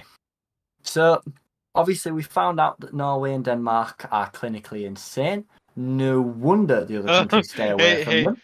Hey, just don't ever put a foot inside Malmö. You should be fine. I just hope that nobody. I just hope that the European Union That's doesn't where know the about these foreigners antics. are, Otherwise, you aren't guys will they? be getting kicked out quick. You know? No. Fuck. It's not against the human rights because Yet. Well, it's technically not against the EU policy to be either a stupid kid or a bad parent. I mean, give it a couple of years. Greta Thunberg will be on that shit like fucking butter on toast. Give it Well, a you few have to years and remember we'll have. she's Swedish. Yeah, exactly. I mean, it's all the same fucking region. She'll come for you. No, because Sweden isn't a part of the EU. Not Or yet. are They're they? trying to be. They are They're a part trying of to be. EU. Norway isn't. No. Oh yeah, right. Norway's Norway not. isn't. So I don't yeah. know. What do you have to say to that? They can't Only be kicked two out don't of the have EU. those. They're not in the E EU. We are trying our hell's best to get or the population is trying to get to the same deal as you have, getting even further away from EU. You only want to really want to trade with Britain. It's nice to have trade with, and maybe of course our brethren countries, so Sweden and Denmark. But A little France, Finland. fuck no. But Can, yeah. can we also just point out the fact that Denmark got 4 abstains from the 4 big parts of EU, like the currency, the military thing, the Interpol, and the passports? Like, we literally had we were on the verge of civil war because of that. Well, I say civil war because I wanted to sound extreme, but yeah, it's actually the first time we ever had the riot police draw pistols on protesters. It was because of us joining the EU. Yeah. So, And now we're just chilling. Same with Norway, but the case with Norway is they were stupid enough to actually have an election about it, and they lost so Oh, yeah. badly. Basically, at the time of the election, For EU membership, I think we said no by 80% of the population. Yeah, not ours quite. was a 50-50. It 80, was I think it was 100 people that voted yes that made a difference. Literally Well- 100 people changed the course of history for Denmark. Well, Brexit was close. Brexit was incredibly close. Yeah. Can we no, all actually, just it was close, actually, but no. At the time, it was 52 vote percent that wanted to say no. That's close. That's an extremely Yeah. close for us because, like, there was still obviously a lot of parliamentary arguments about whether to do a recount, whether to redo the vote entirely. Like, there was a lot consideration that went into actually keeping the verdict. I mean, They gave us the options, but then like the fucking yeah, fact like that a lot of chosen people didn't like the outcome, which I mean, I can Yeah. understand not liking the outcome, and obviously you know people have got every right to not like the outcome. I mean, I was a leaver, but at the same time, I'm also there's benefits to both sides, and I think we've screwed up in the sense that we've left, but we've not had people argue the right thing, and as a country, we're divided, and the fact that Well- we're still massively divided. Yeah. Basically, as the second thing that happened was that the parties that was no to EU basically just rose up so high that they basically said, "Yeah, this is not. It is more than 50%, 2% that I was saying no, basically." Hmm. But yeah. Also another thing, I like the EU for a few reasons, but else they don't really do shit except for hold meetings about bureaucracy, but that's about it. And they're They trying to don't- have more power than they are. Basically, if EU was just a trade union, then I Which it wouldn't started say. out as. Huh? Which it started out as. Yeah. What it's saying it still is, but yeah. Not just Oh bullshit. no. Man. Oh, have they dropped the curtain and said they are empire already? They've tried. Yeah, I Yeah. actually remember this. The leader of the union said the empire basically. It's, Oh yeah. it's not about. Then this is the other thing as well. It's not a bad concept to have all these countries under essentially one rule, They but just don't trust as it. as a species, we can't even get along as fucking countries. We could never get along as a planet. Like, and this is the thing. It's not for lack of trying. It's for lack of understanding. We can't understand each other, and It is even though- also another British and the thing. French, the Germans, and the Polish for no reason. Generally just the there is- Russians and Germans. Ukraine. Yeah, I will also say this. With understand, it's nice and with all that understanding, but problem, for example, for Norway is we have an understanding about EU, and that is why we say no to EU. And that is power corrupts absolutely, and that is an understanding that we actually have. For humans are corruptible, basically. You would have to have an incorruptible entity to rule, then yes, it would be possible. But no. Oh yeah. that- Can I? Sorry. Before that, it would be quite hard to gather all, and it would also need to be no concessions made, for example, with larger nations. So, for example, UN should never have said that a superpower should have this veto right, for example. Because yes, that actually is the reason we today has to have this actual problem that we are looking at in a certain nice country. Yeah, no, I'm all for hegemony of the Earth, and I do say that at some point that is something that needs to be done. I also do say we need to then actually have the understanding that people are different, and I'll tell you this: if sometimes I would say even Muslims are more understanding than a certain movement that is preaching acceptance. Well, yeah, can agree with that. I'm not talking about single-minded people in the movement or something like that. I'm Yeah. talking about the movement itself. It's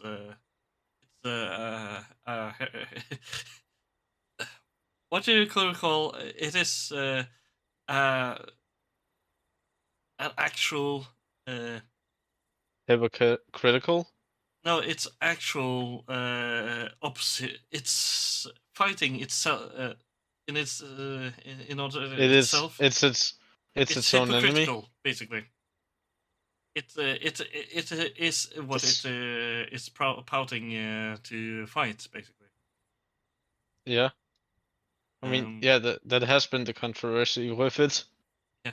If because they don't or that movement do not accept you for what you are. You need to No. be, or what your meaning is. May the Lord's love shine upon you, but not if you're that person, that person, that person, that person. But we accept all of you. Yeah, we accept all of you, even if you are not accepted, and What you are need to accept us. Who are we talking about? Oh, I'm. Die. Die, No. PC. Die.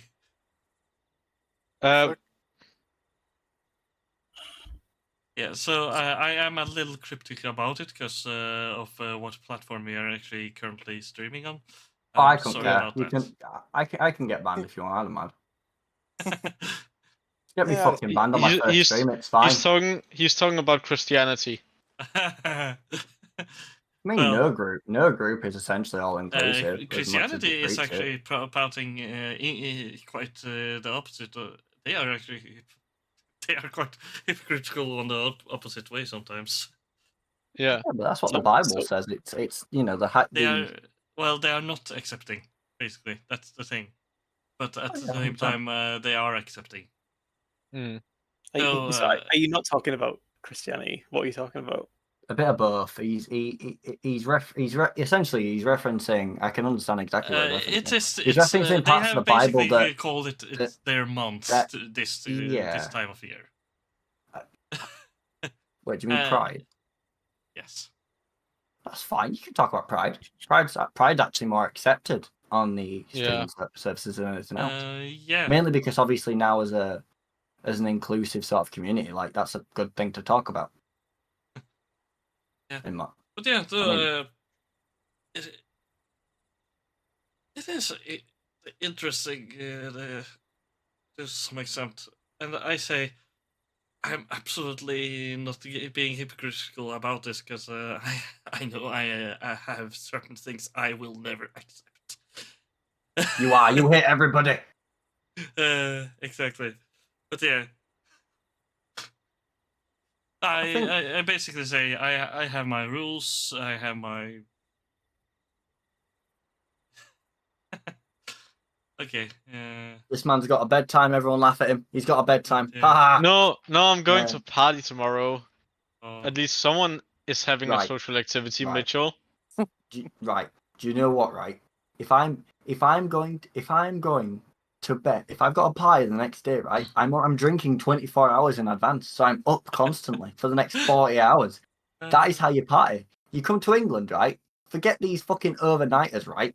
You do Friday, Saturday, Sunday, and then you go to work hungover Monday and pretend it never happened whilst going, oh my head. But everyone's like, are you okay? I'm fine. Why are you moaning then? It's not time. I'm still drunk. Yeah. Still drunk. Stumble into work. I I'm mean, still something people don't understand, right?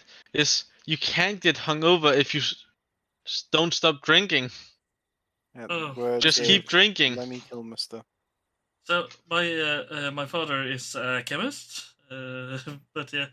This man's making moonshine in his basement. It's okay. So basically, that's actually a very he told common me a thing. story about a guy that were a stand-up man, actually quite smart. His problem was he was an alcoholic. So basically, think of being drunk as being sober. So basically, he had managed to have his entire system so turned around that when he was drunk, he was sober, and when he was sober, he was drunk. So he was a functional alcoholic. Yes. Yeah. That's a 1 in a million. So he mean- he actually worked while was drunk. Come to the UK, like that's a very common thing. It's like actually a very good percentage of our elderly men like are Yeah. working alcoholics. I will Maybe say we've this. got our resident alcoholic, Holland. Yeah. Yeah. Yeah. I He's will not say even this. British, but he's earned the title. Yeah. Yeah. I think that many have seen Tom Scott. Who? Tom Scott. Tom Scott, yeah. Tom Scott. Yeah. Scar, yeah. Oh, Howdy. basically, Fell off. Mind Turtles and those things. That's the movie. That man had to be drunk to come up with those. Either he was on either he was on a boatload of ketamine, or he was drunk constantly for like 4 years. Ketamine. Like, you know, so something like that. the thing that rose him to prevalence as well was like ASDF movie, the Lincoln advert that he made, and a couple other little videos that he did. Yeah. Last Meanwhile, year, in an alternate universe. yeah. Well, one of the things that Only he pineapples. did, yeah. One of the things he did last year was with his adverts. He basically tried his best to get one of his ads society ad companies to actually say no, this is too far. Fucking hell. He failed. Do you want to know which company this was? No. Oh, okay. No, I don't know. Like, that's. You want to know? I said. Oh yeah, I want to know. You Yeah. want to know? You just went no. All right, sorry. Yeah. No, I thought you said, do I know? I was like, no, I don't know. Like, I do want to know. Yes, I want to know. I think it was one of the VPN companies. Was it Nord? So, Justin. Nord. basically, he actually broke YouTube guidelines by trying to break find their limit of what he could do in an ad. To quote Tom With their name on it. problems away. I don't know. Like, there's many ways to break the policy. I suppose he couldn't do it. Well, he did something so outrageous that they said you might want to think about this one thing, but the rest of this that is even worse. Basically, yeah, green light. just a little edit there, and yeah, you can continue. So they basically say, yeah, we will accept anything. This man is talking about everything he did do but didn't do. I've never known him. Do you know what? You could be a politic the way you skirt around this subject. See? You really should. You should take politics up. You skirt around subjects. You skirted around the LGBT thing pretty deftly. Oh Yeah, yeah, it's yeah. like, Because I don't do want you to. support LGBT? Well, the thing about Daft. Well, about You supporting remind me of what? LGBT, sure. Not, Anna, not that, but it's conditional. I say that. Anna and Winters, are you from the UK? You are, aren't you? Lags, no, Yeah, Lags, Winters not is fun. fucking Winters. Lags, you're from the UK, aren't you? Yeah. Yeah, I'm You from are. the UK. You two will get this. Do you remember when Boris had any interview ever, and he never? Do you remember when it wasn't about a subject he liked? He always used to skirt and then go off on this random tangent about how whatever. Do you remember when they did the Olympics and he talked about how they'd rub rhubarbs on the velodrome roof? Yeah. Would you like some Yeah. tea? Probably. Do you know what? He Well, probably paid my them to do it, problem and I is won't blend it. I It was will brilliant. suddenly switch topics anyway. So Well, like, what did you mean when you said that it's only conditional? conditional is I will support the person, but I will not support the companies. Oh yeah, you support the idea, but not the The way like people go about it. corporations that are bumping it. That makes sense. Yeah. Do you mean like Pride and shit? So I don't fucking care what you do. You can go in. Basically, I say you can go in march in full on trains of people and have flags. Basically, I will say I will even I to say it this way. I even support that a Nazi can do that down the street, but I will not. Of course, I will not support the ideas of a Nazi, but I will support your right to do it. On to, for example, the LGBT stuff is, I will say you can do whatever you want, but I might not say I agree with you. That is also one of my thoughts there. So Again, that isn't even an answer. That's a politics answer, right there. yeah, I know. I'm trying to answer it in a better way. You sound like every politic ever. That's yeah. I'm an excellent politician. Sounds But like what every a horrible politic ever. person you are telling me that I am.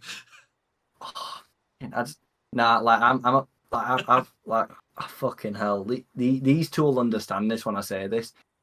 Fucking, you would not be popular in certain parts of England because you're either liberal, you're either a Tory, or you're a lefty. And like in England, that is as cut and dry as it gets. Yeah, and I'm a centre That's the only politician. answers people fucking. Yeah, you're definitely a centrist, Adana. I can hear it in the way you talk. Hey, you like me? But, like, that is also most of my country. My country That is a is true. centrist country. We do have right-leaning politics, but we have also left, and but one of the most important parts for us is we try our best to not be authoritarian, and that's the thing. The second you try to basically force something down my throat, I will instantly fight it to the name. Authoritarian never harmed anybody. Look at North Korea. Oh yeah, or look at Look at China. Canada, or look at Hey, China. I don't know about you, but China's doing really well with TikTok these days. I don't know what happened in '92. Or what about last the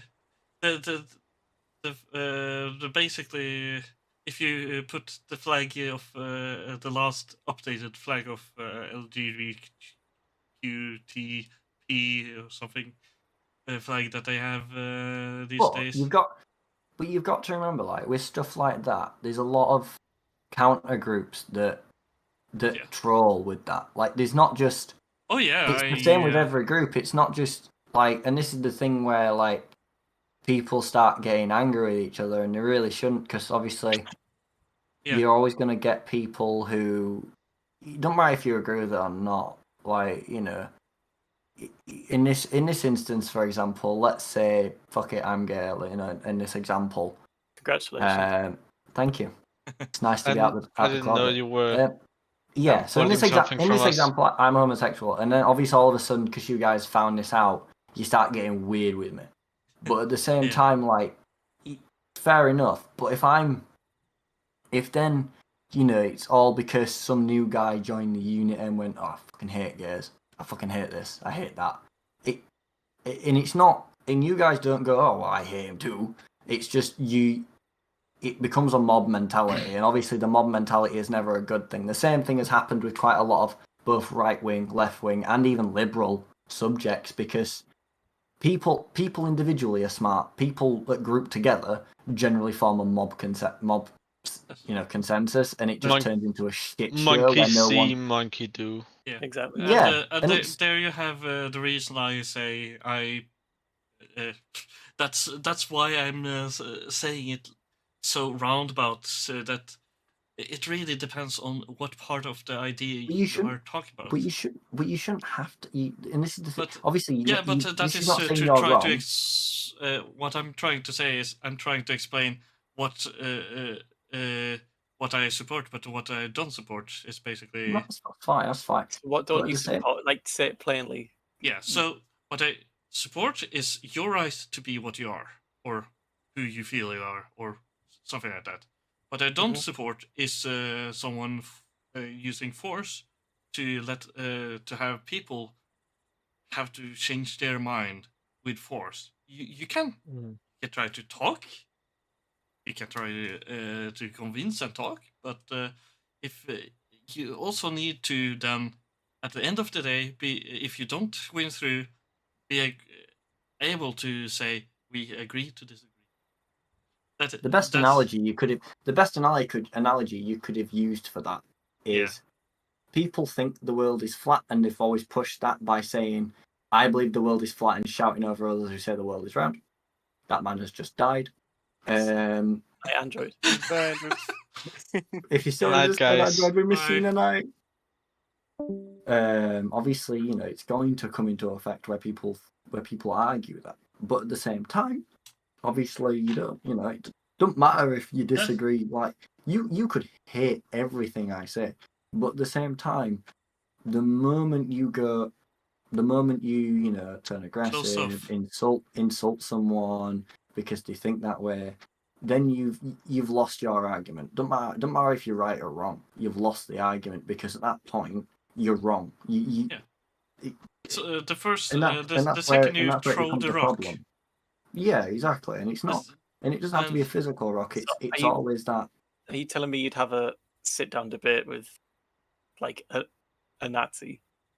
I would sit down debate with a Nazi any day of the week, and I would still most likely disagree with him in most cases. But I would also have points that I don't. In most cases, what's the case where he's right? Yeah, there will always be points to Bro, ideology that you will agree to. But that is what do you agree with being a Nazi? That's insane. It is a very extreme point. No, Do you know what you're saying? Oh yeah, but I am telling you that there are points in the ideology that I would probably agree with, because this has a correlation with the same ideology points that I have, because a Nazi is a person.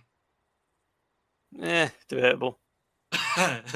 the same with an LGBT extremist. It's still a person. But that's an extremist. You can't. Nazi is also an extremist. Often. I think there's a difference between what you call these so-called LGBT extremists and a Nazi. Both of them will try to throw a rock at me. That is what I say. Both of them will most likely try to shoot me if they have a gun. Depends which country you're from. I think you're just making up scenarios in your head. When have you you ever been shot at by?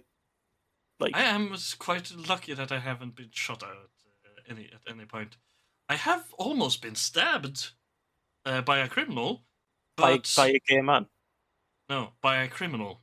Oh no, but that's a guy that was about to steal something that was basically threatening basically and this is trying to. I can tell you this. This is also actually proving my point as what I'm saying, that I can talk to anyone.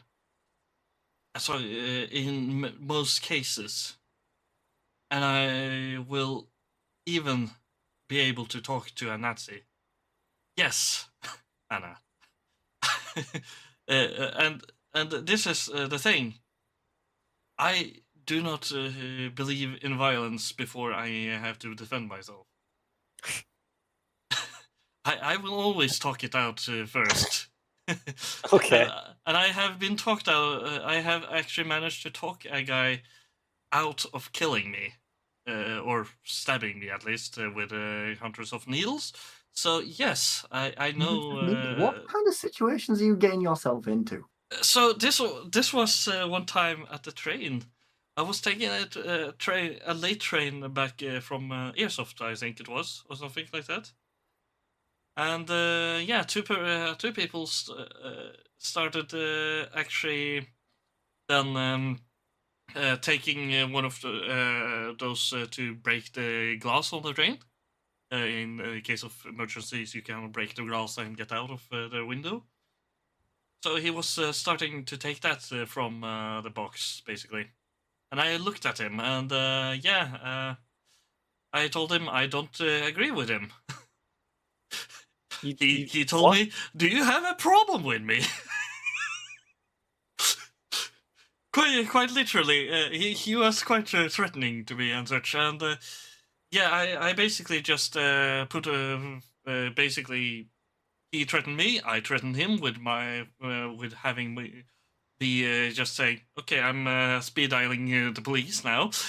Basically, he was coming closer to me and threatening me. Basically, so I was almost I was starting calling police. Basically, because hey, I'm about to be stabbed. Basically, on the train. With Wait, so what did he do? we to basically make... sat down. He and then started talking.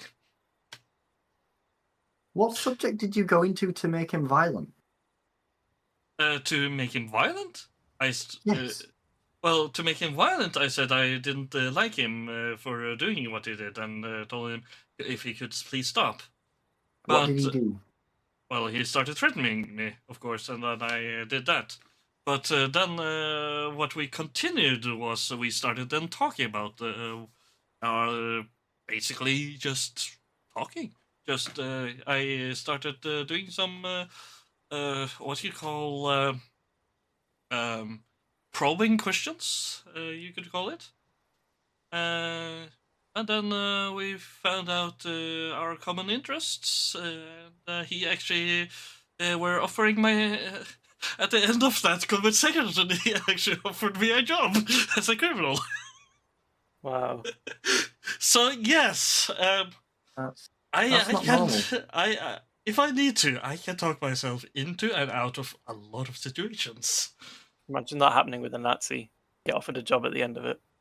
Well, yes, I also politely declined because, as I told you, we were disagreeing with each other at the core principle that he was a thief. I was someone that actually is working as something preventing thievery. So our interests halfway didn't align, but we did have common interest in other ways. And that is what I will say. Any person has interest that can coincide with another person, and that's also why I say I can talk with a Nazi, and even if I cannot convert him away from being a Nazi, I will possibly have a conversation with him, and I might actually learn something. Yeah. Yeah. And well, he might also learn something, and he might also stop being a Nazi, to say it this way. And I'd be this very is also impressed if you can stop a guy being a Nazi. That would be impressive. yeah. You have also, for example, stories about a black man just showing up this is of course in United States, but KKK clans meetings. So black man just showing up on KKK meetings and actually just talking to them, and actually he is one of those with that on record has managed to get most KKK members in to actually stop being KKK. Again, that's more mob mentality that comes into effect. But yeah, Anyway, same with it is same with Nazism. There is a reason why you only needed maybe 40% of the country of the German population to be actual Nazis, but the Well, that's the people point that of actually authoritarianism, isn't it? You just need, like you say, a few, and then they take charge over the rest, whether they like it or not. well, for any country, you only need a certain percentage to take over. Mm-hmm. But of course, with certain government types, for example, a fully democratic country, there are certain checks and balances that is needed to actually even try to do it. For example, take an example of Germany. It needed a lot more of a push than just that small percentage that's what was Nazis at the time. But it was actually a show of democracy, just how much that they actually failed the first time. But for example, take Russia or China. That is a show of something that was autocratic and basically had a ruling class basically instead of having a democratic election, and it was a hilariously small armies that actually took over the government in those cases. It's smaller than we think the red wave was in those countries. But yeah, that's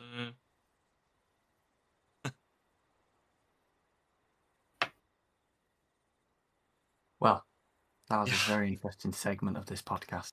That was very long. Oh, yeah. Jesus Christ, that is not a rabbit hole we are ever going down again. Oh, you will. No, we won't. Oh, Well, You're that not being wrong. that being said, it has been a very interesting first one. Anna's actually, our guest has actually outlasted one of the fucking hosts. That's brilliant. yes. Anna, do you want to replace him? We'll fire him tomorrow. I'll get permanent guest status. Cheers. Permanent guest star, yeah. We'll start having permanent guests just to piss people off, like in the background, just going, "Hiya, I'm in the back." Woo. Fucking like Mr. Blobby. Fucking just Blob. appearing on random television shows. Is that, God, that is, fucking is that thing's scary. before? Is it before our time? When was that? Mr. Blobby was like in the 80s and 90s. He was a scary Okay, Jack Whitehall's terrified of him. That's all I'm saying. That cunt's like 27. But anyway, yeah, that being said, I think this has been a good first session. Subjects have varied massively. I think what we need to have do... actually managed to have it a lot closer to the topic at hand. The unit, yeah, and we did. It was very relatable. But I think going forward, obviously, what we'll do is we'll maybe make some lists, subjects. We'll have topic discussions, then go from there. And depending on the guest, we might be able to vary the theme to something the guest is is interested in or something like that. Obviously, Anna, thank you for joining us tonight. It is currently 1:43 in the morning in the UK. It's not like last time when it was fucking 5 o'clock. It still might carry on to that time. I'm just ending mine now because I'm tired and I can't be asked just turning it off at some random point. I want to give it as like kind of an official ending for tonight. So yeah, so everyone who's watching mine, thank you for watching, and we will see you fuck, when I'm probably on tomorrow playing Valhalla, I want to stream it. Bye bye. Jesus Christ, that was long. Are you still streaming on yours, Adana? Yeah. It's fair enough. Oh, Uh, fucking hell. Shit. Oh, I actually had a lot more viewers than I expected on that. How How many did many? you have? I think at one point I had like 17. 5. Damn. It peaked, God apparently. damn. No, not create. I don't fucking create one. Go to my analytics. Create. Analytics.